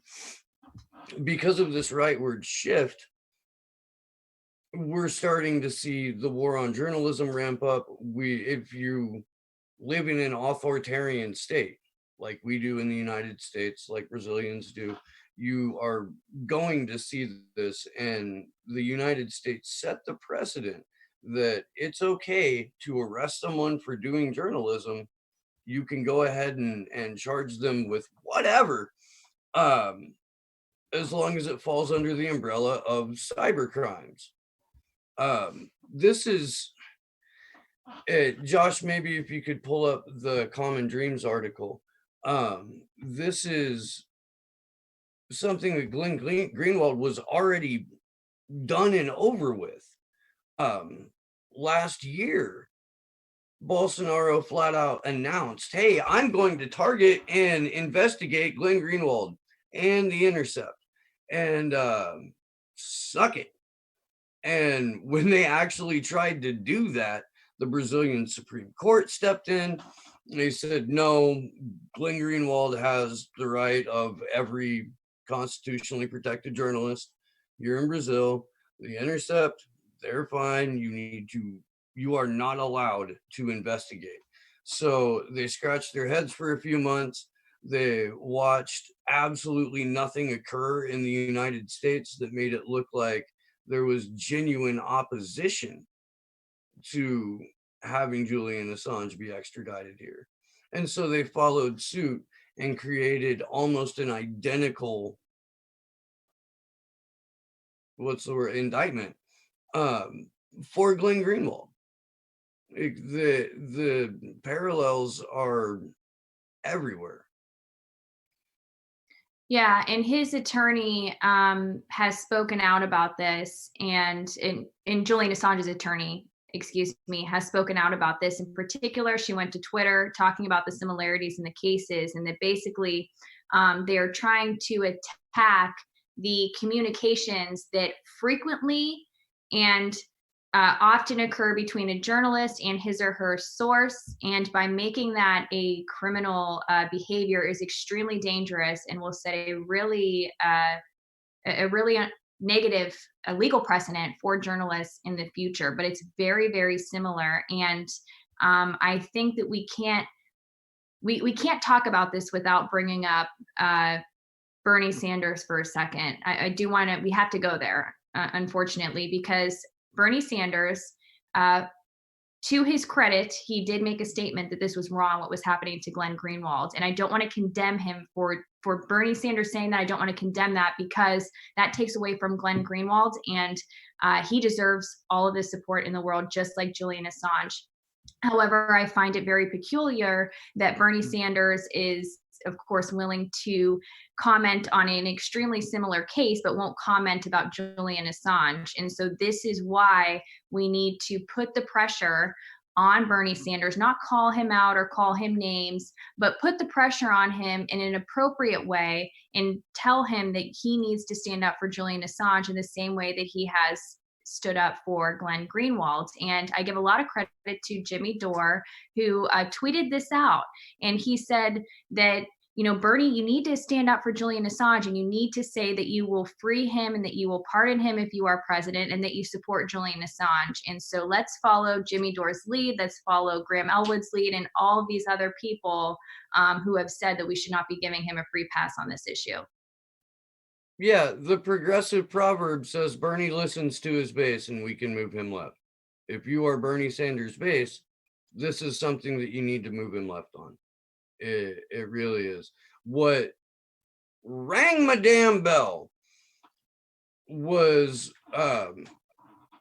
Bree Joy Gray, former senior politics editor at The Intercept, was on Twitter the entire day as all of this was unfolding and didn't have anything to say about it. Ro Khanna, Bernie Sanders' campaign co-chair, he came out with a very strong statement about Glenn Greenwald and saying that he is going to introduce legislation that will protect journalists. To what extent that looks like, to what the legislation is going to say, and to what chance it has of passing Congress, I don't know. It's good to hear. It would be impossible for that campaign not to make the connection. Well, unfortunately, when that campaign does discuss this subject, it is not to apply pressure to Bernie. It is only to apologize and make excuses for him. So this is a repeated thing that we have been basically asking Bernie's supporters and campaign to do since the end of September. Beginning of October is when we revealed Bernie's answer on Julian Assange, and Dak Rouleau was the one who filmed that, and he hasn't said the man's name since. So, I'm going on a year and a half of asking Berners to do this. Well, right. And so the only time we get them to discuss it is when they are making excuses and apologizing, instead of applying pressure to Bernie to actually stand up for Assange. Which is why we need people like Jimmy Dore directly addressing it. We need more people with larger independent media platforms to do it. And there's gonna have to be a reckoning with a lot of content creators who have turned their channels into a Bernie campaign ad. Yeah. Jimmy Dore said here, quote, "Great to see Bernie defend Glenn Greenwald. We should all urge Bernie to stand up for Julian Assange as well. # free Assange." And this was a comment on a retweet of a Sanders tweet. I might as well just read his tweet right now. Bernie says, quote, "The free press is never more important than when it exposes wrongdoing by the powerful. This is why President Bolsonaro is threatening Glenn Greenwald for the crime of doing journalism. I call on Brazil to end its authoritarian attack on press freedom and the rule of law," end quote. This is interesting to me because here, this is kind of an example of how politicians are quick to point out the faults of other countries for abusing human rights and abusing their own power, but will not call upon the United States government when they act in the same way. Well, not only that, but it's also a way to attack Trump, because Washington, D.C. knows that Trump and Bolsonaro are little buds. So it's a way to run against Trump and address Trump's war on journalism without ever having to say Julian Assange's name. And what that does is it automatically allows his supporters to say, well, clearly he means Julian Assange, but he can't say it because people will be mean to him. Right. That somehow he will, after he gets the nomination, he will say it. He's getting pressured not to say his name. You know, the Espionage Act comment, you know, somehow encompasses Julian Assange, even though he was explicitly speaking on whistleblowers, which Julian Assange is not. Yeah, we've heard a lot of them. So if I could, Andrew, one quick statement. And then I'll let you go, I'm sorry. Really quick though, when we put pressure on these candidates, this is coming from all of us at the Free Assange Vigil. I want to make this very clear. We are asking people to be polite, respectful, and appropriate when asking them to stand up for Julian Assange, because you represent the movement here when you are contacting these individuals who have the power to free him. So do it in a respectful way, in a way that you would be proud of. It does not help this cause at all to call them names and to swear at them or be overly aggressive. And that is just one of the best ways to get somebody on your side and to get them to do something that you want them to do. So a lot of people talk about Bernie in reference, and with good reason, for his involvement in the civil rights era marches and his involvement in the time of Martin Luther King, which I think is important, which is literally what we are here to try to recreate, is a new era of civil rights for people. But I want to read from a little speech that Dr. King had. A time comes when silence is a betrayal. That time has come for us in the relation to Vietnam. The truth of these words is beyond doubt, but the mission to which they call us is the most difficult one. Even when pressed by demands of inner truth, men do not easily assume the task of opposing their government's policies, especially in the time of war. Nor does the human spirit move without great difficulty against the apathy of conformist thought within one's own bosom in the surrounding world. Moreover, when the issues at hand seem to be perplexing, as they often do in the case of this dreadful conflict, we are always on the verge of being mesmerized by uncertainty, but we must move on. And I think that we've well past a point where silence is a betrayal in this case, and in so many other instances across the spectrum. And if people could push one message that I feel like would resonate with Bernie Sanders more than anyone else, or more than anything else, it is a time comes when silence is a betrayal, because that's what we're seeing. We're seeing someone who was elevated to these heights because we were desperate for a leader. And people built lives and worlds for themselves around putting this person on a pedestal. And the time has come for us to pull down that facade and that veneer that all these people have built and say, we still have problems with healthcare, but we're not going to give up free speech to give Nancy Pelosi control of our healthcare system. So I think that making clear statements about what his silence means matters as much as simply saying, hey, speak up for this man.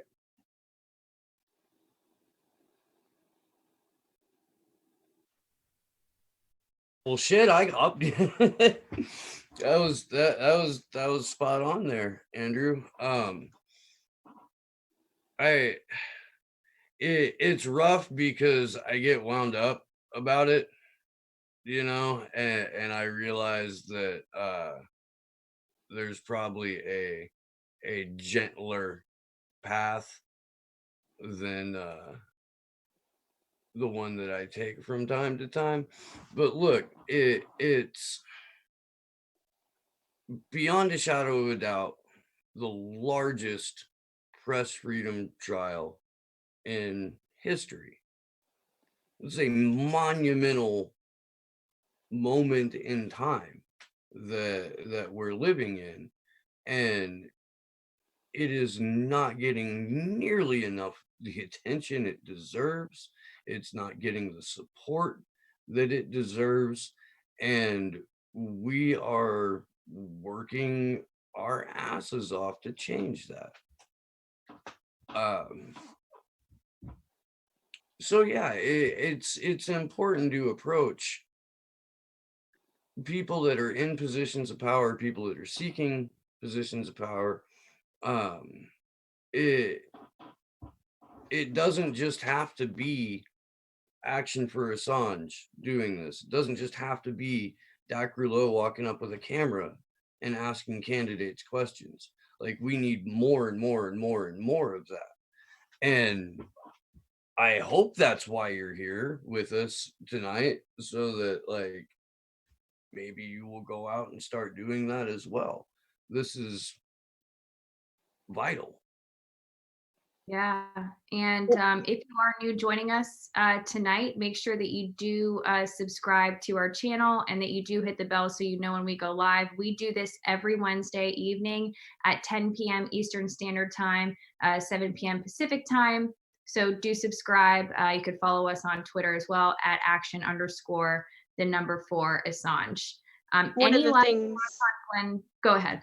Yeah, one of the things I wanted to point out about the Glenn Greenwald issue was just the atmosphere on Twitter of many other people comparing Glenn's indictment to Julian Assange, and many of them were journalists in some way, shape, or form, many of mainstream media outfits. And I thought it was interesting that they did compare to Julian Assange, but they haven't really said Julian Assange's name in the last, 8 months or so since his arrest. So it sort of seemed like people remembered, oh yeah, this is just like when this happened to Julian Assange sometime in 2019 back here, but I'm not really going to talk about his extradition hearing, and I'm not really going to stand for him. I'm just going to talk about the latest like breaking news, and the short-term memory loss we have as a culture in this country, especially. All these people are remembering Julian Assange suddenly, but aren't actually going to actively keep doing anything in the man's name. They're not going to actively apply pressure to these candidates. They're not going to actively apply pressure to the government. So while it's great that people are remembering Julian, it is sad and upsetting that they are not standing up for a fellow journalist, and they are not out on the streets demanding better treatment for all journalists. And I'm not really sure what will need to happen before that day comes. As long as they're getting paid and as long as they're in their nice cushy jobs, I'm afraid many of them will not speak up. Well, you can drop one article in Vice every 8 months, and then all of the Brooklyn blue check mafia can walk around patting themselves on the back because they liked and retweeted it. Or maybe we forgot about it. And Christy, you're exactly right when you say we have a very short-term memory culturally. It seems really fashionable right now to be bringing up Julian Assange's name in reference to Glenn Greenwald in this charge, because it just, the two are very interconnected, and it's a hot topic right now, and it's something that's getting a lot of attention. But you're right in saying that we'll hear from some of these people. We'll talk about this issue one time, and they're not going to talk about it again until maybe this February extradition hearing, if something really newsworthy happens. So as happy as I am to see it being talked about, I am cautiously optimistic, because I know, unfortunately, that it's going to be a one-time thing that this is brought up. But for us here, you could get your reliable and informed and up-to-date news on Julian Assange and related issues here, because it's something that we aren't letting go and that we will consistently be talking about, of course, as we have for about half a year now. And here's the thing, Ray McGovern's right. WikiLeaks and Julian Assange and RussiaGate are being thrown at this impeachment hearing because why the hell not? So WikiLeaks, regardless of the coverage, is going to start being discussed. We know what the coverage is going to look like on corporate media. we are the alternative, and we're going to do, you know, we're going to use all the resources available to us to get accurate information out. So we do have some other things that we do want to touch on as far as news. We briefly, or it was brought up in the chat actually, and that is some of the new developments with the Spanish security firm case, specifically UC Global. We know that that particular Spanish security company is their CEO is on trial right now because of his efforts to spy on Julian Assange while in the Ecuadorian Embassy. And we are learning too in an El País article, if we could pull that up, please. Thank you, Josh. We are learning that there are 3 individuals who testify that there was an effort, or 3, protected witnesses who testified that the leader of this company was spying on Julian Assange, and he's actually an ex-Marine. His name is David Morales. So that is what we have now. We're learning that just a little bit more information about this. Yeah, we're actually having witnesses testify to this. So yeah, this trial is moving right along, and you know, not only do we have the actual evidence of footage, photos, people's passports being taken, having pictures of, you know, passwords out of iPads and iPhones and computers. But yeah, now we're having other witnesses, human witnesses, come forward and actually admit, yes, this was given to an intelligence agency. This just wasn't collected on the behalf of Ecuador or whatever. You know, this was actually, you know, the US was also involved here. This article is crazy because it's relaying witness testimony. It proves a direct and coordinated effort to give a 24-hour stream, audio, video, if possible, directly to the CIA. There's a number of just insane things that happen in this. Morales outlined in writing that the objectives and the high priority profiles had to be under control in all time, and including visitors from, or in particular, visitors from North America and Russia.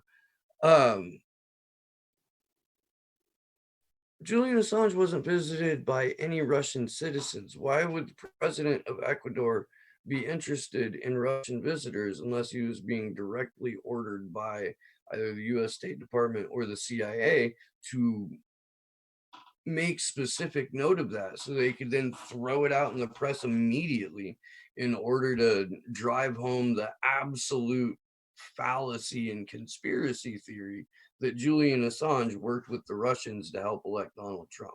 Exactly. Well, it also shows too that they were trying to search for evidence to support a story instead of having evidence and then using that evidence to issue some sort of an indictment or charge related to involvement with interfering in the election. That's what that shows as well. I love it's not on screen right now, but the quote that said, the 3 witness statements all spoke of phrases Morales used with his most trusted workers in reference to the alleged collaboration with the U.S. Secret Service. We are playing in the first division. Quote, I have gone to the dark side. Quote, those in control are the American friends. Quote, the American client. Quote, the American friends are asking me to confirm the North American will get us a lot of contracts around the world and U.S. intelligence. I don't know how it could be any more clear. You know, the American client thing really stood out to me because we know that oftentimes when we're talking about the exchange or the selling of certain data or personal data that's collected by the NSA, they use the language, business language. They actually the NSA calls the entities that it provides this information to customers, because they're essentially buying this. They attached a profit motive to data collection and the selling of that data. Yeah, even the U.S. government is considered a client. And I think it's important to remember too that the whole situation with Ecuador also involves the International Monetary Fund loan purchase. So part of this could have been a pre-set up arrangement where Ecuador knew that if they complied and played game and played ball, that they would then in return be able to get this loan to then turn the physical stuff over to the United States as a form of almost collateral for the loan that they got. So it's just insane that it can all be this corrupted and this interconnected, like almost down to the very core function of how we've allowed our society to be rebuilt. Towards the end of this article, there's a little nugget tucked away. Morales traveled to the U.S. once or twice a month, allegedly to hand over material to the Americans. A microphone was installed on the PVC plastic base of a fire extinguisher near the meeting room where Assange met with his lawyers. Cyber activists placed a device that created white noise in this room and activated. That's not the part about Sheldon Adelson. Well, hold on. That part about the white noise, I just want to point something out here. For everyone that's seen V for Vendetta, that white noise machine is that little like triangle box that all the people open up all the time. They try to have private conversations. So I want to point out that we're literally using technology that was used in a movie about dystopia. Every clip of footage that you see of Julian greeting people in the conference room, he walks to a certain spot in the room and you see him do something and then he walks back. And that's, he had a little radio or this white noise machine that he would turn on. And so it's clearly like you can see it in just every clip, like he was always sure to turn that on because he was sure they were recording him. Even though he asked explicitly and they said no, he was still taking precautions just in case. And they even moved some of their meetings into the women's restroom, thinking that was the only place that wasn't actually under surveillance. And it turns out that was too. So this is what I was trying to find a moment ago. According to witnesses, the material on Assange, this is all of the flat out spying for delivery to a foreign government, of which Julian Assange is not a citizen. The material on Assange was handed over to the CIA by a member of security service of the magnate Sheldon Adelson, the owner of the casino and resort company Las Vegas Sands. Adelson is a friend of U.S. President Donald Trump and one of the main donors to the Republican Party. Morales had reached an agreement with Adelson to strengthen the security on his boat when he sailed to the Mediterranean. The main person responsible for Adelson's security is a prominent former CIA chief. We've got one of Donald Trump's top donors facilitating this in order to file 18 charges with up to 175 years of imprisonment. Julian Assange, as recognized by Nils Melzer, Special Rapporteur on Torture, is being tortured. And the notion that some people have that he is somehow safe when he gets to U.S. soil is a fantasy. It's completely ridiculous. Complete denial. If you do believe that, you are demonstrating a high level of misunderstanding in this case. And I really encourage you to seek out reputable sources of information on this case and how this entire process works, because you are just very misinformed.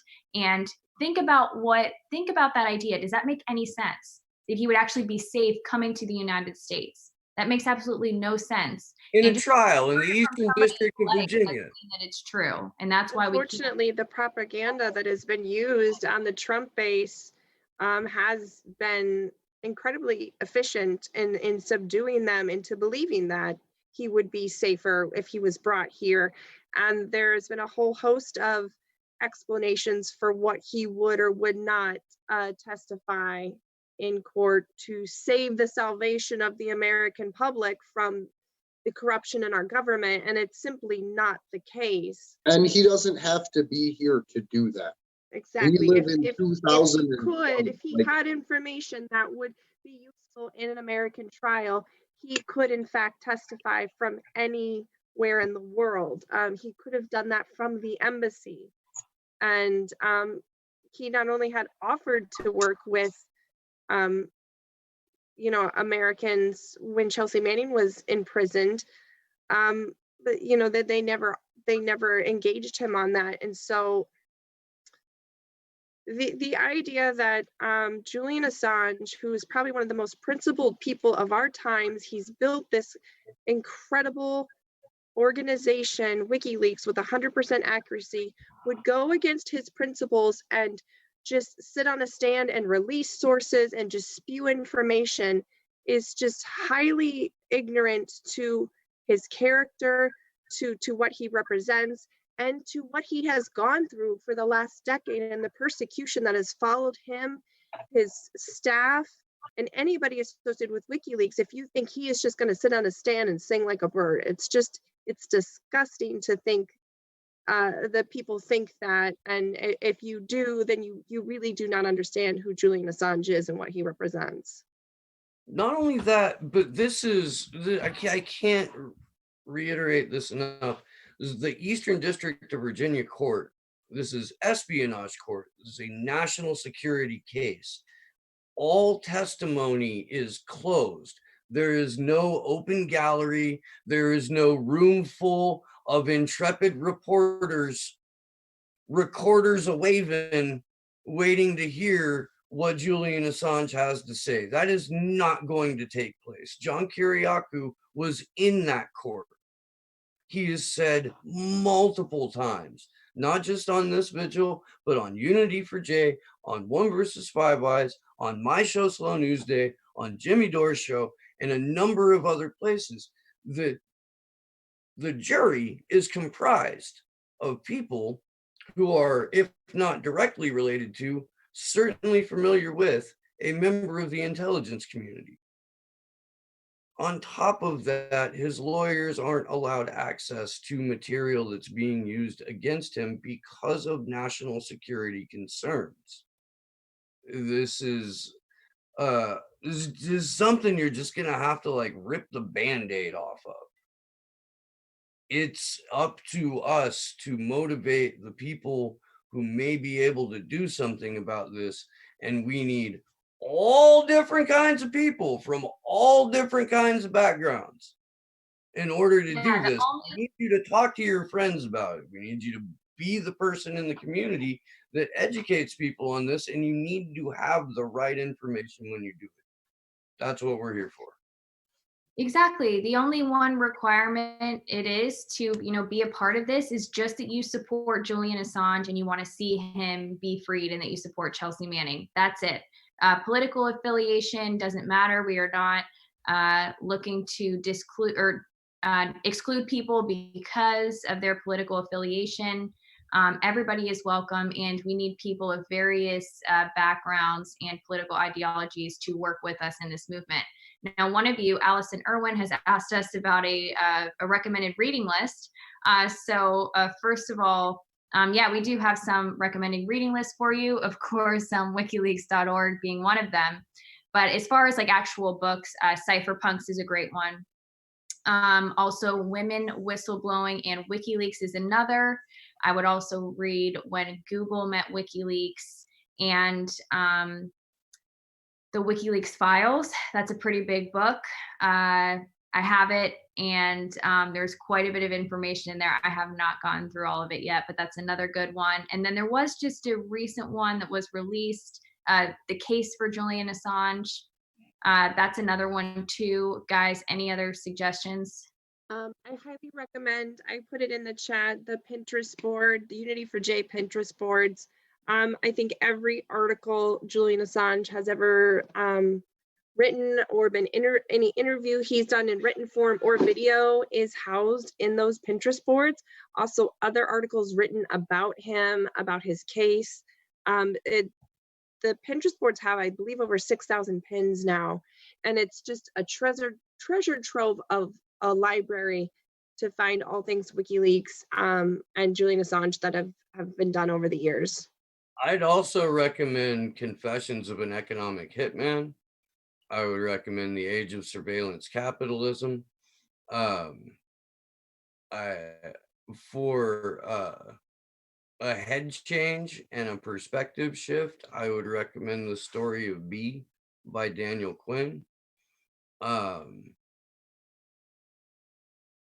I'm sure I'll think of more, but those are some I can rattle off right now.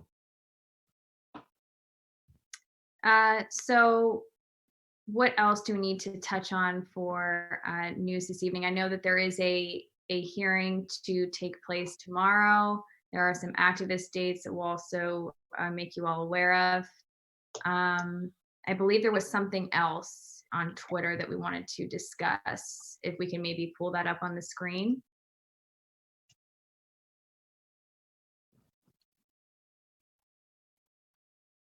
And I think we also wanted to go over a little bit of the DNC emails as well. There was a lot of the like money laundering stuff and other things like that that we wanted to look into. Okay. Yeah, so we will, I know there was a thread that we wanted to talk about. Yeah, Steve's thread. Yeah, Josh, if you could pull up Steve's thread for us, and Steve, I'll let you walk us through that. Just grab the letter. If I could, real quick, before we transition off of this, the fact that people still believe that Julian needs to be extradited here, I know we've talked about it from so many different angles, but it's still something that comes up and something that I just feel like hasn't been addressed properly. For starters, I don't think Julian Assange should ever be extradited to the United States. Like, it'll literally just turn into, like everyone else has said, the most kangaroo court and literally just be the end of what we know of Julian Assange, because we already have no accountability. But the other thing is, don't let something like that become where you draw a line in the sand as an activist. And I'm talking about people that think Julian Assange should be extradited for whatever dumbass reason, rescue, what have you. There's so many other things and situations happening in the world that just get completely overlooked, and I don't want that issue to become a wedge that's used to divide the free Assange community. So if you're someone who believes in the plan, that thinks the message boards are the saviors and thinks that Julian should come here, but also wants to do something because you're tired of just reading message boards, still do something. Like, if your signs say free Julian Assange, but you don't hang a no extradition sign, as much as I would love to see that no extradition sign there, at least you're still taking an action on something that's actually real in a situation that needs to change. So I think that that's a very important thing to point out, that as much as those people are crazy and devoted to this literal psychological operation, I think it's still also important to recognize that we can pull those people out of this, and that they believe that because they have lost hope in pretty much any other avenue. So I think that pointing that out, that we can be the change, and that all it takes is for you to start acting and standing up for it, is a good counter to that. But if you want to continue, Steve, sorry. Oh no, I'm trying to figure out what's going up on the screen because I can't see it. At any rate, earlier today, Glenn Greenwald was getting attacked by some jackass on Twitter who was trying to say that he didn't believe in a free press, which is utterly ridiculous. Glenn Greenwald, of course, believes in a free press. And in snapping back at him, Greenwald said he co-founded an organization dedicated to freedom of the press. And he named off a number of the people that were on it. To the best of my knowledge, not all of them were on the founding team, but integral to Freedom of the Press Foundation nonetheless. But omitted from that and directly paralleling Glenn Greenwald's situation was Julian Assange and John Perry Barlow. And as it turns out, not only was Julian instrumental in the formation of the Freedom of the Press Foundation, he was the reason, WikiLeaks was the reason that this organization came into being, at least at that time. So I thought that it would be helpful to kind of explore the origins of the Press Freedom Foundation, and so that's what I did. Christy, do you want to jump in here, because I know you're familiar? Yeah, so I'm not sure. I'm trying to see which one we've got up here. So and correct me if I'm wrong, that Julian was involved in the creation of this, but then at a certain point in time, WikiLeaks and himself were no longer a part of it. And yeah. I'm trying to remember the exact reason why he decided that. And so what happened was, right when WikiLeaks was getting shut down in terms of their funding, people being able to donate to it. Thank you. In 2011, going into 2012, Julian Assange and John Perry Barlow were like, we need a way to be able to get donations. We need to be able to, they figured out a way to set up this foundation that would then take donations, and the foundation itself would distribute it to the media outlets and organizations that needed their help, and also the defense funds of whistleblowers and journalists that were being incarcerated. And just to remind people that, this happened in late 2010 when Visa, MasterCard, PayPal, basically all the main ways people could donate to WikiLeaks were being cut. I think we've actually played the commercial. There was a MasterCard commercial, that we've actually played that sort of makes light of that. So yeah, this is WikiLeaks has had this ordeal with financing for the last 10 years, on and off at different times.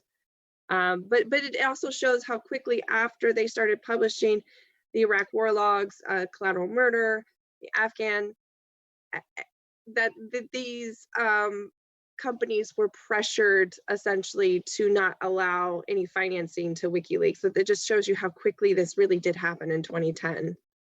So in a email to the Freedom of the Press Foundation board, which we'll get to the reason why it was written here, along the way.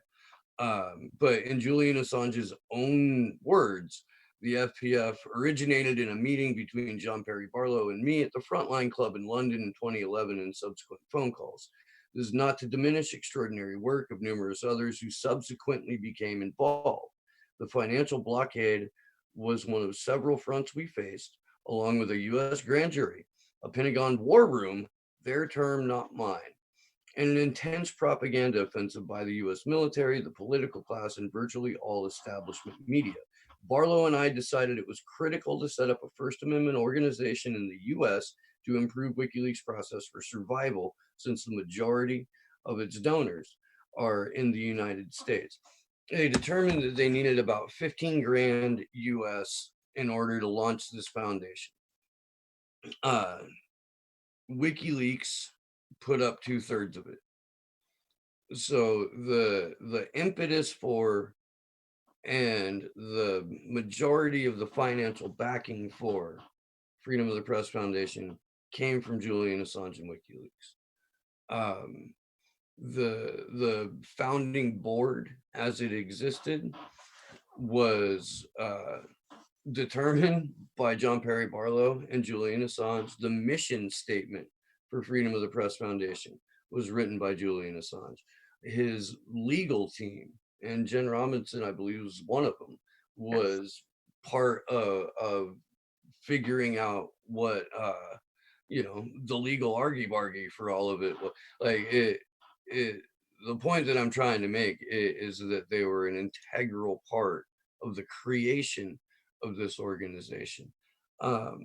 Flash forward to when Chelsea Manning first gets incarcerated, Freedom of the Press Foundation raised around or over 200 grand for her legal fund. They had a number of different outlets that they were contributing to. They're doing very, very good work. And it was still okay for them to say, yes, Julian wrote the mission statement, I think as late as like 2013. In 2016, the DNC emails happened, and Vault 7 happened, and Vault 8 happened, and the Podesta emails happened, and Freedom of the Press Foundation was subjected to an enormous amount of political pressure, and they had 2 board members that either for personal reasons or for incredibly cowardly pragmatic reasons wanted to distance FPF from WikiLeaks, and their names are Michael Lee and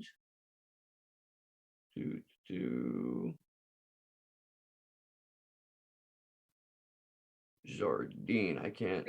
Is it Kevin Paulson? Kevin Paulson was the writer in the Daily Beast that that Jardine went to kind of vent and throw some dirty laundry Julian Assange's way. Right, and he had the connection to Lee through the secure drop. Yes. It's a lot of these people are very intertwined with each other. Yeah. This is a great quote from the letter. Although I have never met or communicated with Lee, and know little of him, but research shows that starting in early 2016, he engaged in an online vilification campaign against WikiLeaks and me. He lists a bunch of different examples of just these horrific and vile smears that a board member of Freedom of the Press Foundation was hurling against him.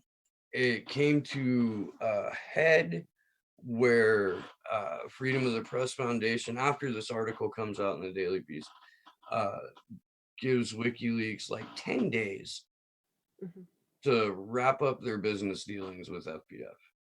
And again, this is like right when they're trying to come out with, I believe it was Vault 8 at the time. But the DNC emails were out, the Podesta emails were out, Vault 7 had just dropped, or had dropped a couple of weeks before.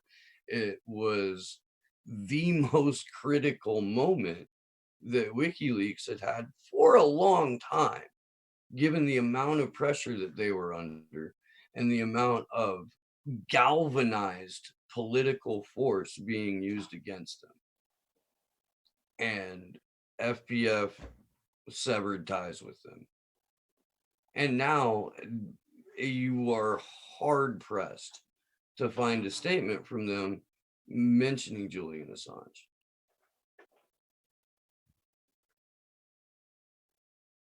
Yeah. I'm not saying any of that to disparage or drive a wedge in between people who are supporting targeted activists and journalists and publishers, no matter who they are. That's a very good thing. That is the overarching point, is that there is a war on truth and a free press, and journalists are going to be the casualties and publishers are going to be the casualties. It is also equally important to remember and kind of just watch the evolution, de-evolution of that particular organization. I sort of chuckled when I saw that John Cusack was on the board of directors of this group, because he has been in New Hampshire. Did you say Tim Pool's mom? I said Tim Pool's mom. There was a Bernie rally at the beginning. Yeah, he's been pulling his weight for Bernie, and I don't think he's been very active on the Julian Assange front. So yeah, I'm just looking at like the website now and who's currently listed as the board directors, and it's just a weird one to me that he's listed there, and trying to figure out sort of these celebrities that claim to be activists and speaking out for free speech and free press, and then you have these people that, like John Cusack, that are they really for free press and free speech? And are they? I doubt John Cusack's going to join us in DC standing up for Julian Assange. I don't think. Although he should, and he should. John, when you watch later, you'll be able to get an email address.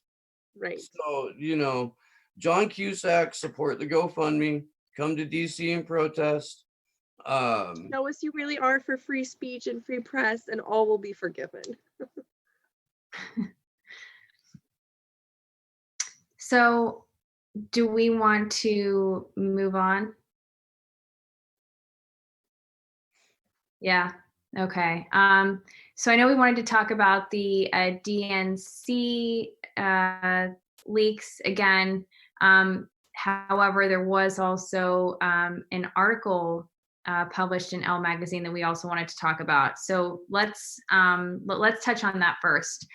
So Josh, if you could pull that Elle article up. So Julian Assange's attorney, his most long-serving attorney, or his longest-serving attorney, Jennifer Robinson, was featured in Elle magazine, which I think is pretty big. Now, at the end of this article, it says it was originally published in January of 2019. So I'm not sure if they saw that there was some relevancy to the issues at hand, so they wanted to republish it with some updates. But I think it's really cool that she was featured. Jen Robinson, of course, is a human rights attorney, an internationally known human rights attorney, and she is most well known for working on Julian Assange's case. You'll often see them pictured together. If you don't know who we are talking about, if you see her picture, you'll know who she is. She's the blonde woman that's often seen accompanying Julian Assange when he is traveling to and from court appearances, and she frequently visits with him as his counsel. She was featured, and it was a really nice article about her and her accomplishments, I think. A lot of interesting information that I was not aware of about her. But basically, I think what's really significant in this article, at least to me, and then Christy, I'll let you weigh in on this as well, because you were the one that originally saw this.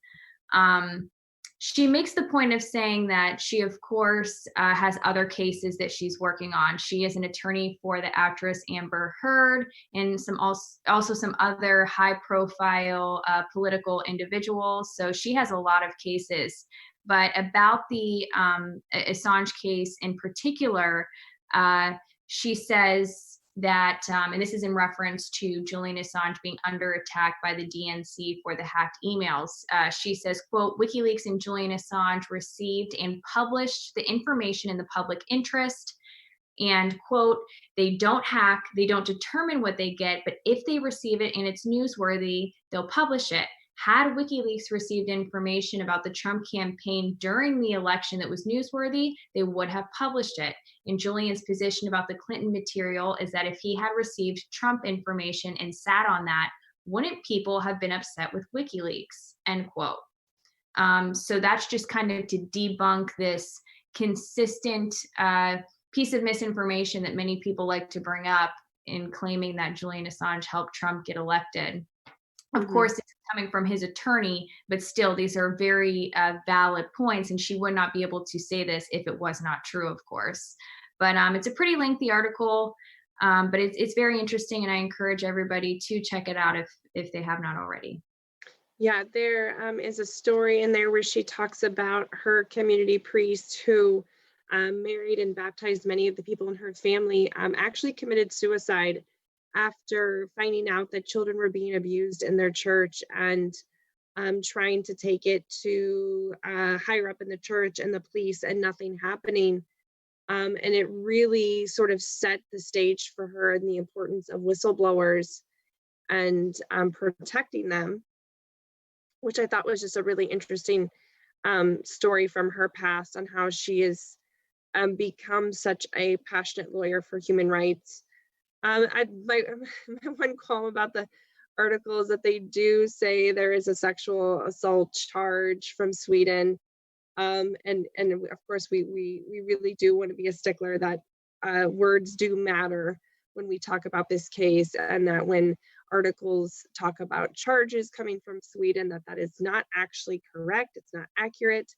And I know a lot of people on Twitter are upset about that. Yet another article is misrepresenting that and want a correction made, which as well there should be. I encourage people, if I don't know if Elle has an actual Twitter account, but if they do, definitely tweet at them. If they've tweeted this article, let them know that there is this inaccuracy here. I do like that they did a profile on Jen Robinson, because I think there are probably many readers of this magazine, particularly women, who have no idea who this woman is, have no idea who Julian Assange or WikiLeaks are. And this is perhaps a good way to get into a new audience of people. There are many women that are part of WikiLeaks and work for the legal team that have done a fantastic job and should be profiled in this way. And I do applaud Elle. It's not a magazine I read or know what they normally print, but it is nice to see somebody like this being profiled rather than your kind of run-of-the-mill actress who is getting on loads of magazine covers and kind of our the usual pop culture icons that we see day in and day out. So I do applaud Elle for reaching out to Jen Robinson and doing this, like you said, very lengthy and complete article about her background, how she got involved, and what she is working on. A lot of people think that WikiLeaks is her only case, but she does a lot of stuff. She does work at the UN, or she goes to the UN a lot for a lot of these other cases. And I know she spends time in London and in Australia, where she's originally from too. So she's a very busy woman, and she has been one of the most longest serving WikiLeaks lawyers. And I think she always does an incredible job anytime she's interviewed or speaks at events and speaks on Julian's behalf. She also says in this article that this particular case, I'm looking for the quote right now. Okay, here it is. She says about her work representing Julian Assange, she says, quote, "It's a lot. I am his longest serving lawyer, and I have seen the spectrum of the treatment that he has received. It's made me question the rule of law." It's a pretty, end quote. That's a pretty strong statement to be made from an attorney, and a very intelligent and bright attorney who was educated at Oxford and who clearly has a very strong understanding of how this process, specifically with human rights cases and with international law, how it is supposed to be carried out. And it's questioning her. She's questioning that system and that process, and if it's being respected in this particular case. But as Christy was saying, I agree. It's cool that Elle is featuring somebody like Jen, because I don't think that this is maybe a common topic for them to be touching on. I don't read Elle either. The only time I do is probably if I'm in a plane or something, and that's all you can do. But yeah, I would have to say that this is probably not a normal topic for them to cover. And hopefully other people who aren't familiar with Julian Assange or WikiLeaks or this case have read this and seen this. And also too, I think I will probably write to them about their misreporting, claiming that there was a charge from Sweden when there in fact was not a charge. And I encourage everybody else to follow suit, if not writing, at least trying to contact them on social media in a polite way. I want to, in a polite, we want to get them to do something. We want to get them on our side. So do it politely. That's how we could get the best results. They need that Teen Vogue bounce too. What? Sorry. Oh, Teen Vogue needs to do an article on Julian Assange and WikiLeaks and Jen Robinson and all of it. They seem to have captured pretty sizable audience on their political reporting. And this is a political case because Julian Assange is a political prisoner. Yeah, he is. And that fact is the reason why he really should not be extradited or legally cannot be extradited to the United States because of the US-UK 2003 treaty, which does not allow people to be extradited on political purposes. So yeah, it's important to always remember that he is a political prisoner. I know we do want to talk about some other issues tonight. We did want to touch on the DNC leaks. Andrew, thoughts? Real quick on a strategy level, while talking about Julian and getting the word out and stuff like that. It's something I've talked about before, and it's something that Jack Sith brought up in the chat.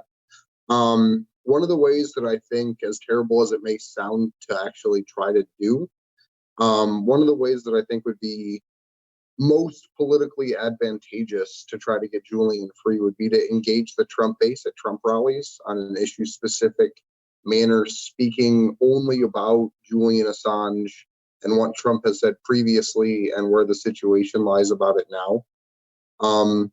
And I think that's really the only way to get, at least in our political climate, one of the only ways to get Julian free is by getting as many free Assange signs into Trump rallies as we can, because he's, at the end of the day, the person that signs off on those things or has power over the person that signs off on those extradition treaties, that being William Barr for this extradition.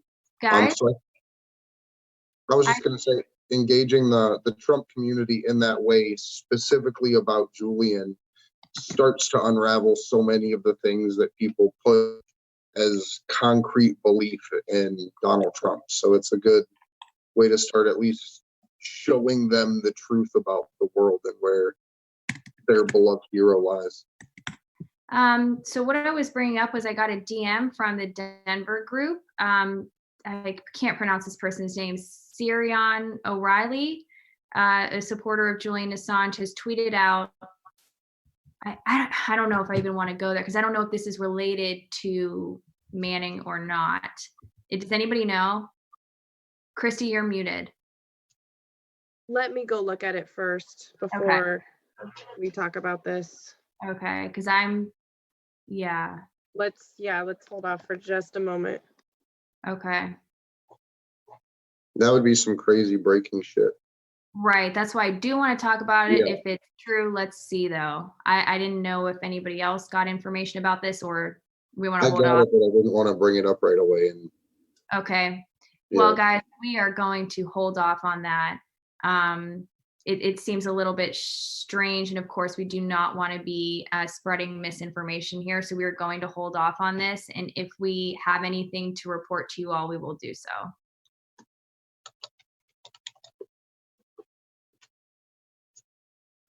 Andrew, you wanted to focus on some of the DNC leaks that had to do with money laundering, which I think is I did. If we could get some of those. Really good idea heading right into the Iowa primary. Yes. So just to kind of give some preface, because there's 3 leaks that we have in particular that we want to look at. There's these things that the Democratic Party, and I assume the Republican Party, but I don't know for sure, creates, called joint fundraising agreements. And what it is essentially a super PAC, more or less, that is a way to allow candidates to collect donations exceeding the individual limits. And the way that the Hillary Victory Fund did it is their donors were donating at the federal maximums and then at state level maximums. And then the states were then turning around and giving that money back to the DNC or to the Hillary Victory Fund in many cases. With state parties keeping less than, I believe, 1% of the actual earnings or 1% of the earnings that they got from these donations. And there's 3 really good things, 3 really good emails that came out in 2016 that I feel like weren't really reported on enough, that shows how this system was built and the ways that they protect it, going as far as saying that they live monitor news organizations and that they are relatively sure that no other places ran this except for the one nosy Politico reporter that was poking around in Ohio and Pennsylvania. So if we could just jump to one of them, because all 3 say very similar things. It's more or less just a escalation that you can see through time with them.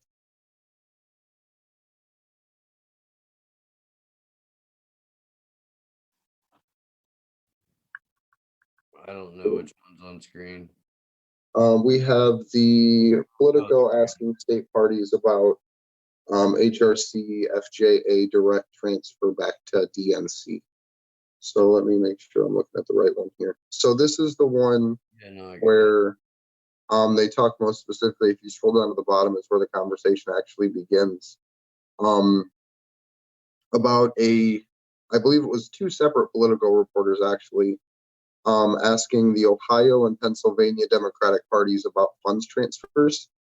And these were the talking points that they were giving out from the national committees to the lower level state parties in regards to these things.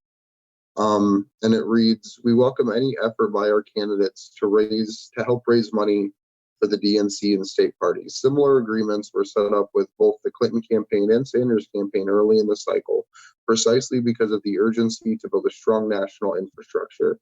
Now that will help elect Democrats up and down the ballot in November. The Sanders campaign has not used theirs. It's an important note. The funds that the DNC and state parties get through joint victory funds help strengthen, for example, our national voter profiling, communications, research, and digital support for state parties and down ballot candidates that include training across a variety of areas, for example, and access to media monitoring and rapid response support. This is us helping build infrastructure for the general election." That's a lie. That's the most blatant lie that the DNC could possibly tell. I believe these are part of the reason why the DNC was getting sued by Jared and Elizabeth Beck for the DNC fraud lawsuit. Yeah, it's one of them, absolutely. And if you look at who's participating in these email chains, it's almost always Luis Miranda, the comms director, and someone from Perkins Coie will be added to it. Perkins Coie is the international lawyers. I believe they represented the DNC in the DNC fraud lawsuit. So their legal team knows that they're laundering money. Yeah, there's even one CC'd on all of these emails. I believe in our show notes, the last one is literally titled "Money Laundering Draft Response." Yeah, so that is what I think what that is about the Jeff Weaver email. And I don't know if we have that in the show, in the what do you call it? In our doc. Yeah, or not, but that email is hilarious. But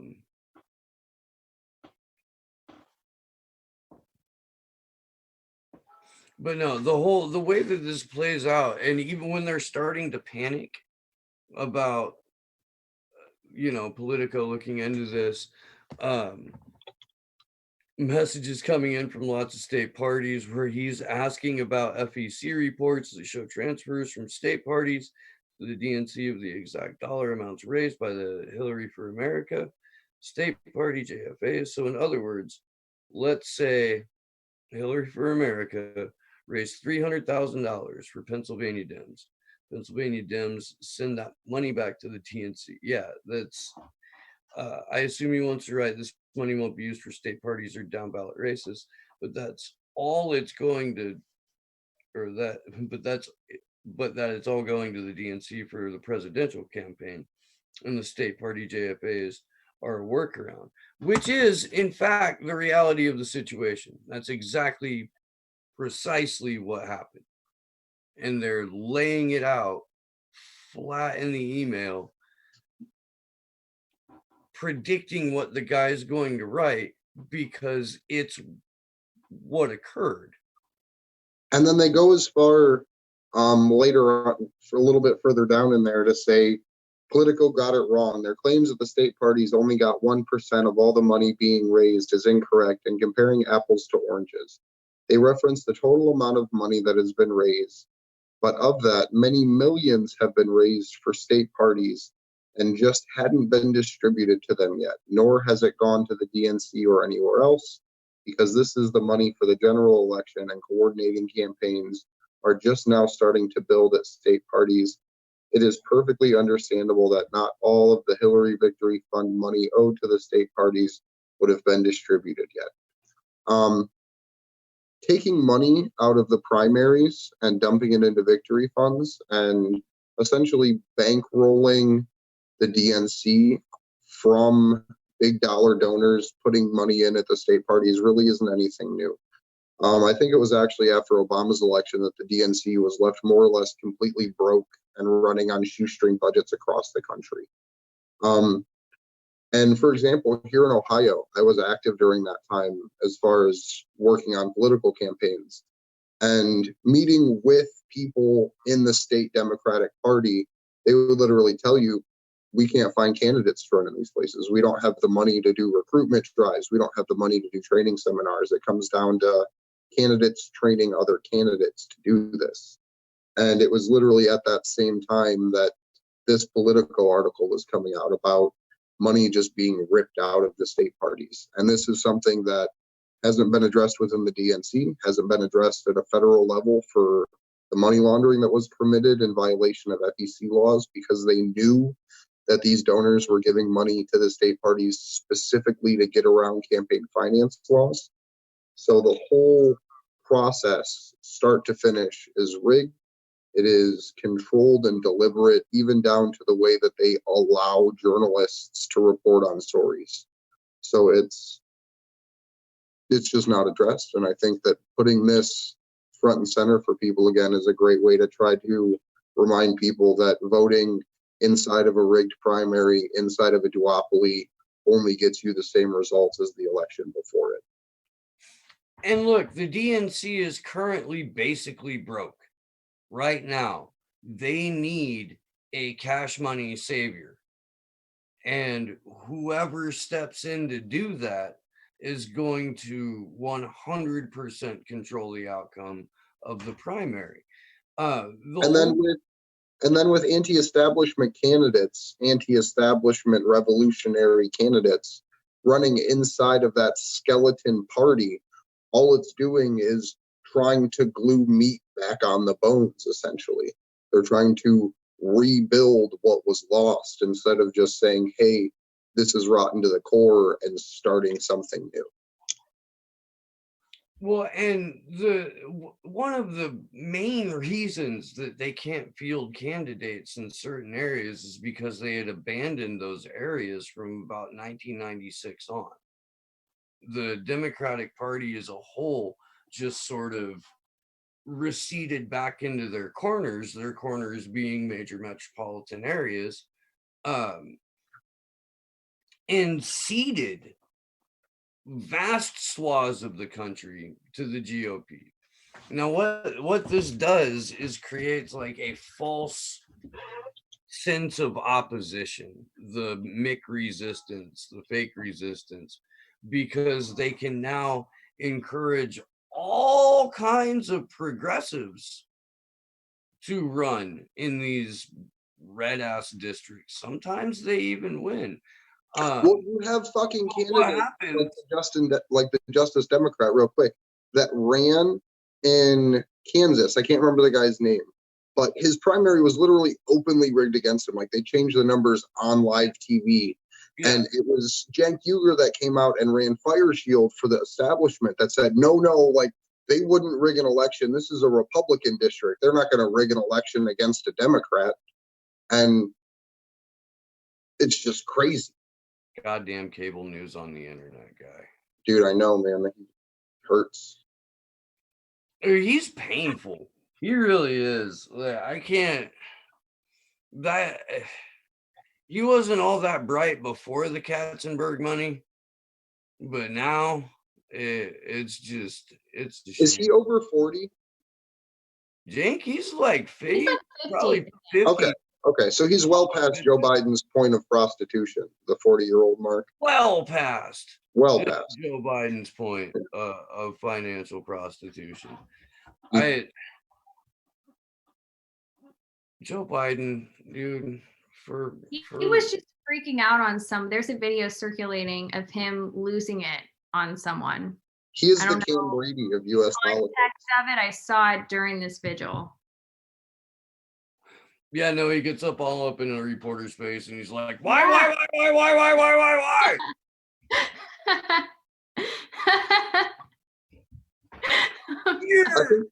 You're running for president. Yeah. Joey B, you are. You're not running for head lifeguard at the fucking bully pool. Oh, Steve, that was good. That was good. that was good. Feel my leg hair. Oh my God. That is the weirdest thing. Our elections are so bizarre. Like, they're so bizarre. There's so much just weird. There's just so much it's just so weird about it all. The things that people are saying that we allow to happen. I don't know. I'm not sure who is allowing Joe Biden to continue on. No, I've got a couple of different theories. Joe Biden to happen. One is that Joe Biden so thoroughly screwed up or offended one of the elite that he now has to go out and run for president as penance, so that like the country can watch his slow, tragic mental decline on live television. He's the spokesperson for the Robert Byrd style Democrats, the like Ku Klux Klan literal grand wizard Fuba that was in the Senate as the mentor of Hillary Clinton for 2 decades.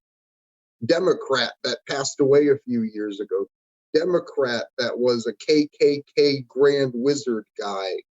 But he recanted like on his deathbed, so it's cool. Yeah, no, that's okay then. But let's all stand up for social justice inside the Democratic Party and raise Joy-Ann Reid as a spokeswoman while Robert Byrd runs roughshod and Joe Biden calls black people super predators at the age of 13.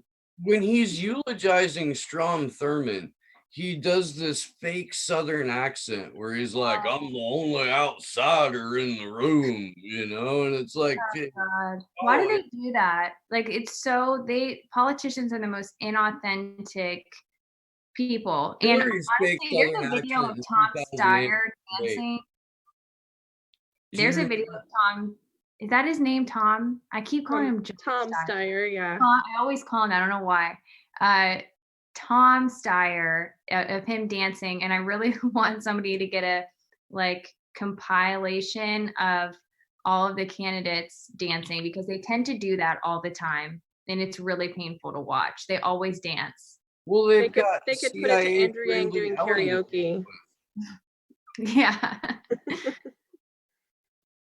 That was a fantastic. If you guys don't know, Ellen DeGeneres appears in WikiLeaks. If you go to WikiLeaks right now and type in DeGeneres' name, it does. You will find out that she is voluntarily offering to cooperate with intelligence agencies. Well, Steve, you have to remember that Mama Tulsi said we have to be nice to people that are nice to war criminals, because war criminals are people too, right?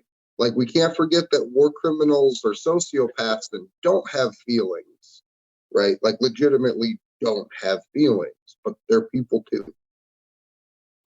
Yeah, so I see in the chat here, Emberg33, so Biden is basically a Dixiecrat then? Yeah, but look, I got a buddy named Tom O'Connor who comes from New London, Connecticut, and according to him, the like a Delaware Dixiecrat, that's a swamp Yankee. So Joe Biden, swamp Yankee. You're welcome. Nice. Yeah, I don't know. Do we want to do? I'm pretty sure I'm responsible for it, but I have no idea how we got on Joe Biden. Yeah. Sure either. What else do we have left? I think we just have shout out dates. I think that's it. All right. So we are going to, Christy, you could give us the dates, and then we will go around and wrap it up. Yeah, I am pulling those up right now. So January 25th is a global day of protest for no war, and the Free Assange movement is joining in as well. There are various locations in Australia, Wellington, New Zealand, in the US, Denver, San Francisco, Toronto, Canada is also joining in. There's actually a sold out event in Edinburgh, Scotland that is going to take place on January 25th. Hold on, let me see who else is. Vienna is joining in. Mexico City will be holding events January 24th and 25th. There are various groups doing that. The Courage Foundation is also having the prosecution of Julian Assange and how it impacts freedom of the press. 2 events happening January 30th in DC and February 9th in LA. So if you are near those locations, please look into attending one of those. I think those will be excellent to be part of. And maybe our co-hosts might be able to make it to one or the other where they're talking about it. So yeah, and then in addition to that, we just want to remind everybody that Washington, D.C., February 24th through the 28th, we will be holding events every single day. We will be releasing our schedule soon. And if you can have an event where you are, or if you want to come to DC, please do. Please get a hold of us. We are actually working on a form on our website to have too, so that we can collect your email address to help better coordinate information for DC. So more to come on that. And yeah, the 24th of February is been declared a global day of protest for Julian Assange. I know there will be events in London before that as well, leading up to it, and the weekend before. But if you cannot be where the action is, please be the action, definitely that anytime that week. And I'll be in San Francisco this Saturday for the joint global day of protest with the Bay Area Action Committee for Assange, I believe. Awesome. Is the title. I think that I will be attending, at least I've signed up for it. I think I'm going to go do it. Go to the DC event, which is next Thursday, where they are going to be discussing, Julian Assange and his case and the legal ramifications that will come of it. We do have some people we want to thank from our GoFundMe. Chris Stepaniak Thank you for your donation. We're very grateful. And we also have another anonymous donation. Thank you so much. We are almost there. Also, Danny Moody, thank you for your donation, and to everybody who donated in the super chat. So I'm going to wrap it up. Tonight we'll go around. So again, a big thank you to Abbi, who joined us earlier, and also Ray McGovern, of course. Very grateful they both took time to join us this evening. And I actually do have something awesome to share with you guys, an announcement. I'm pretty excited about it.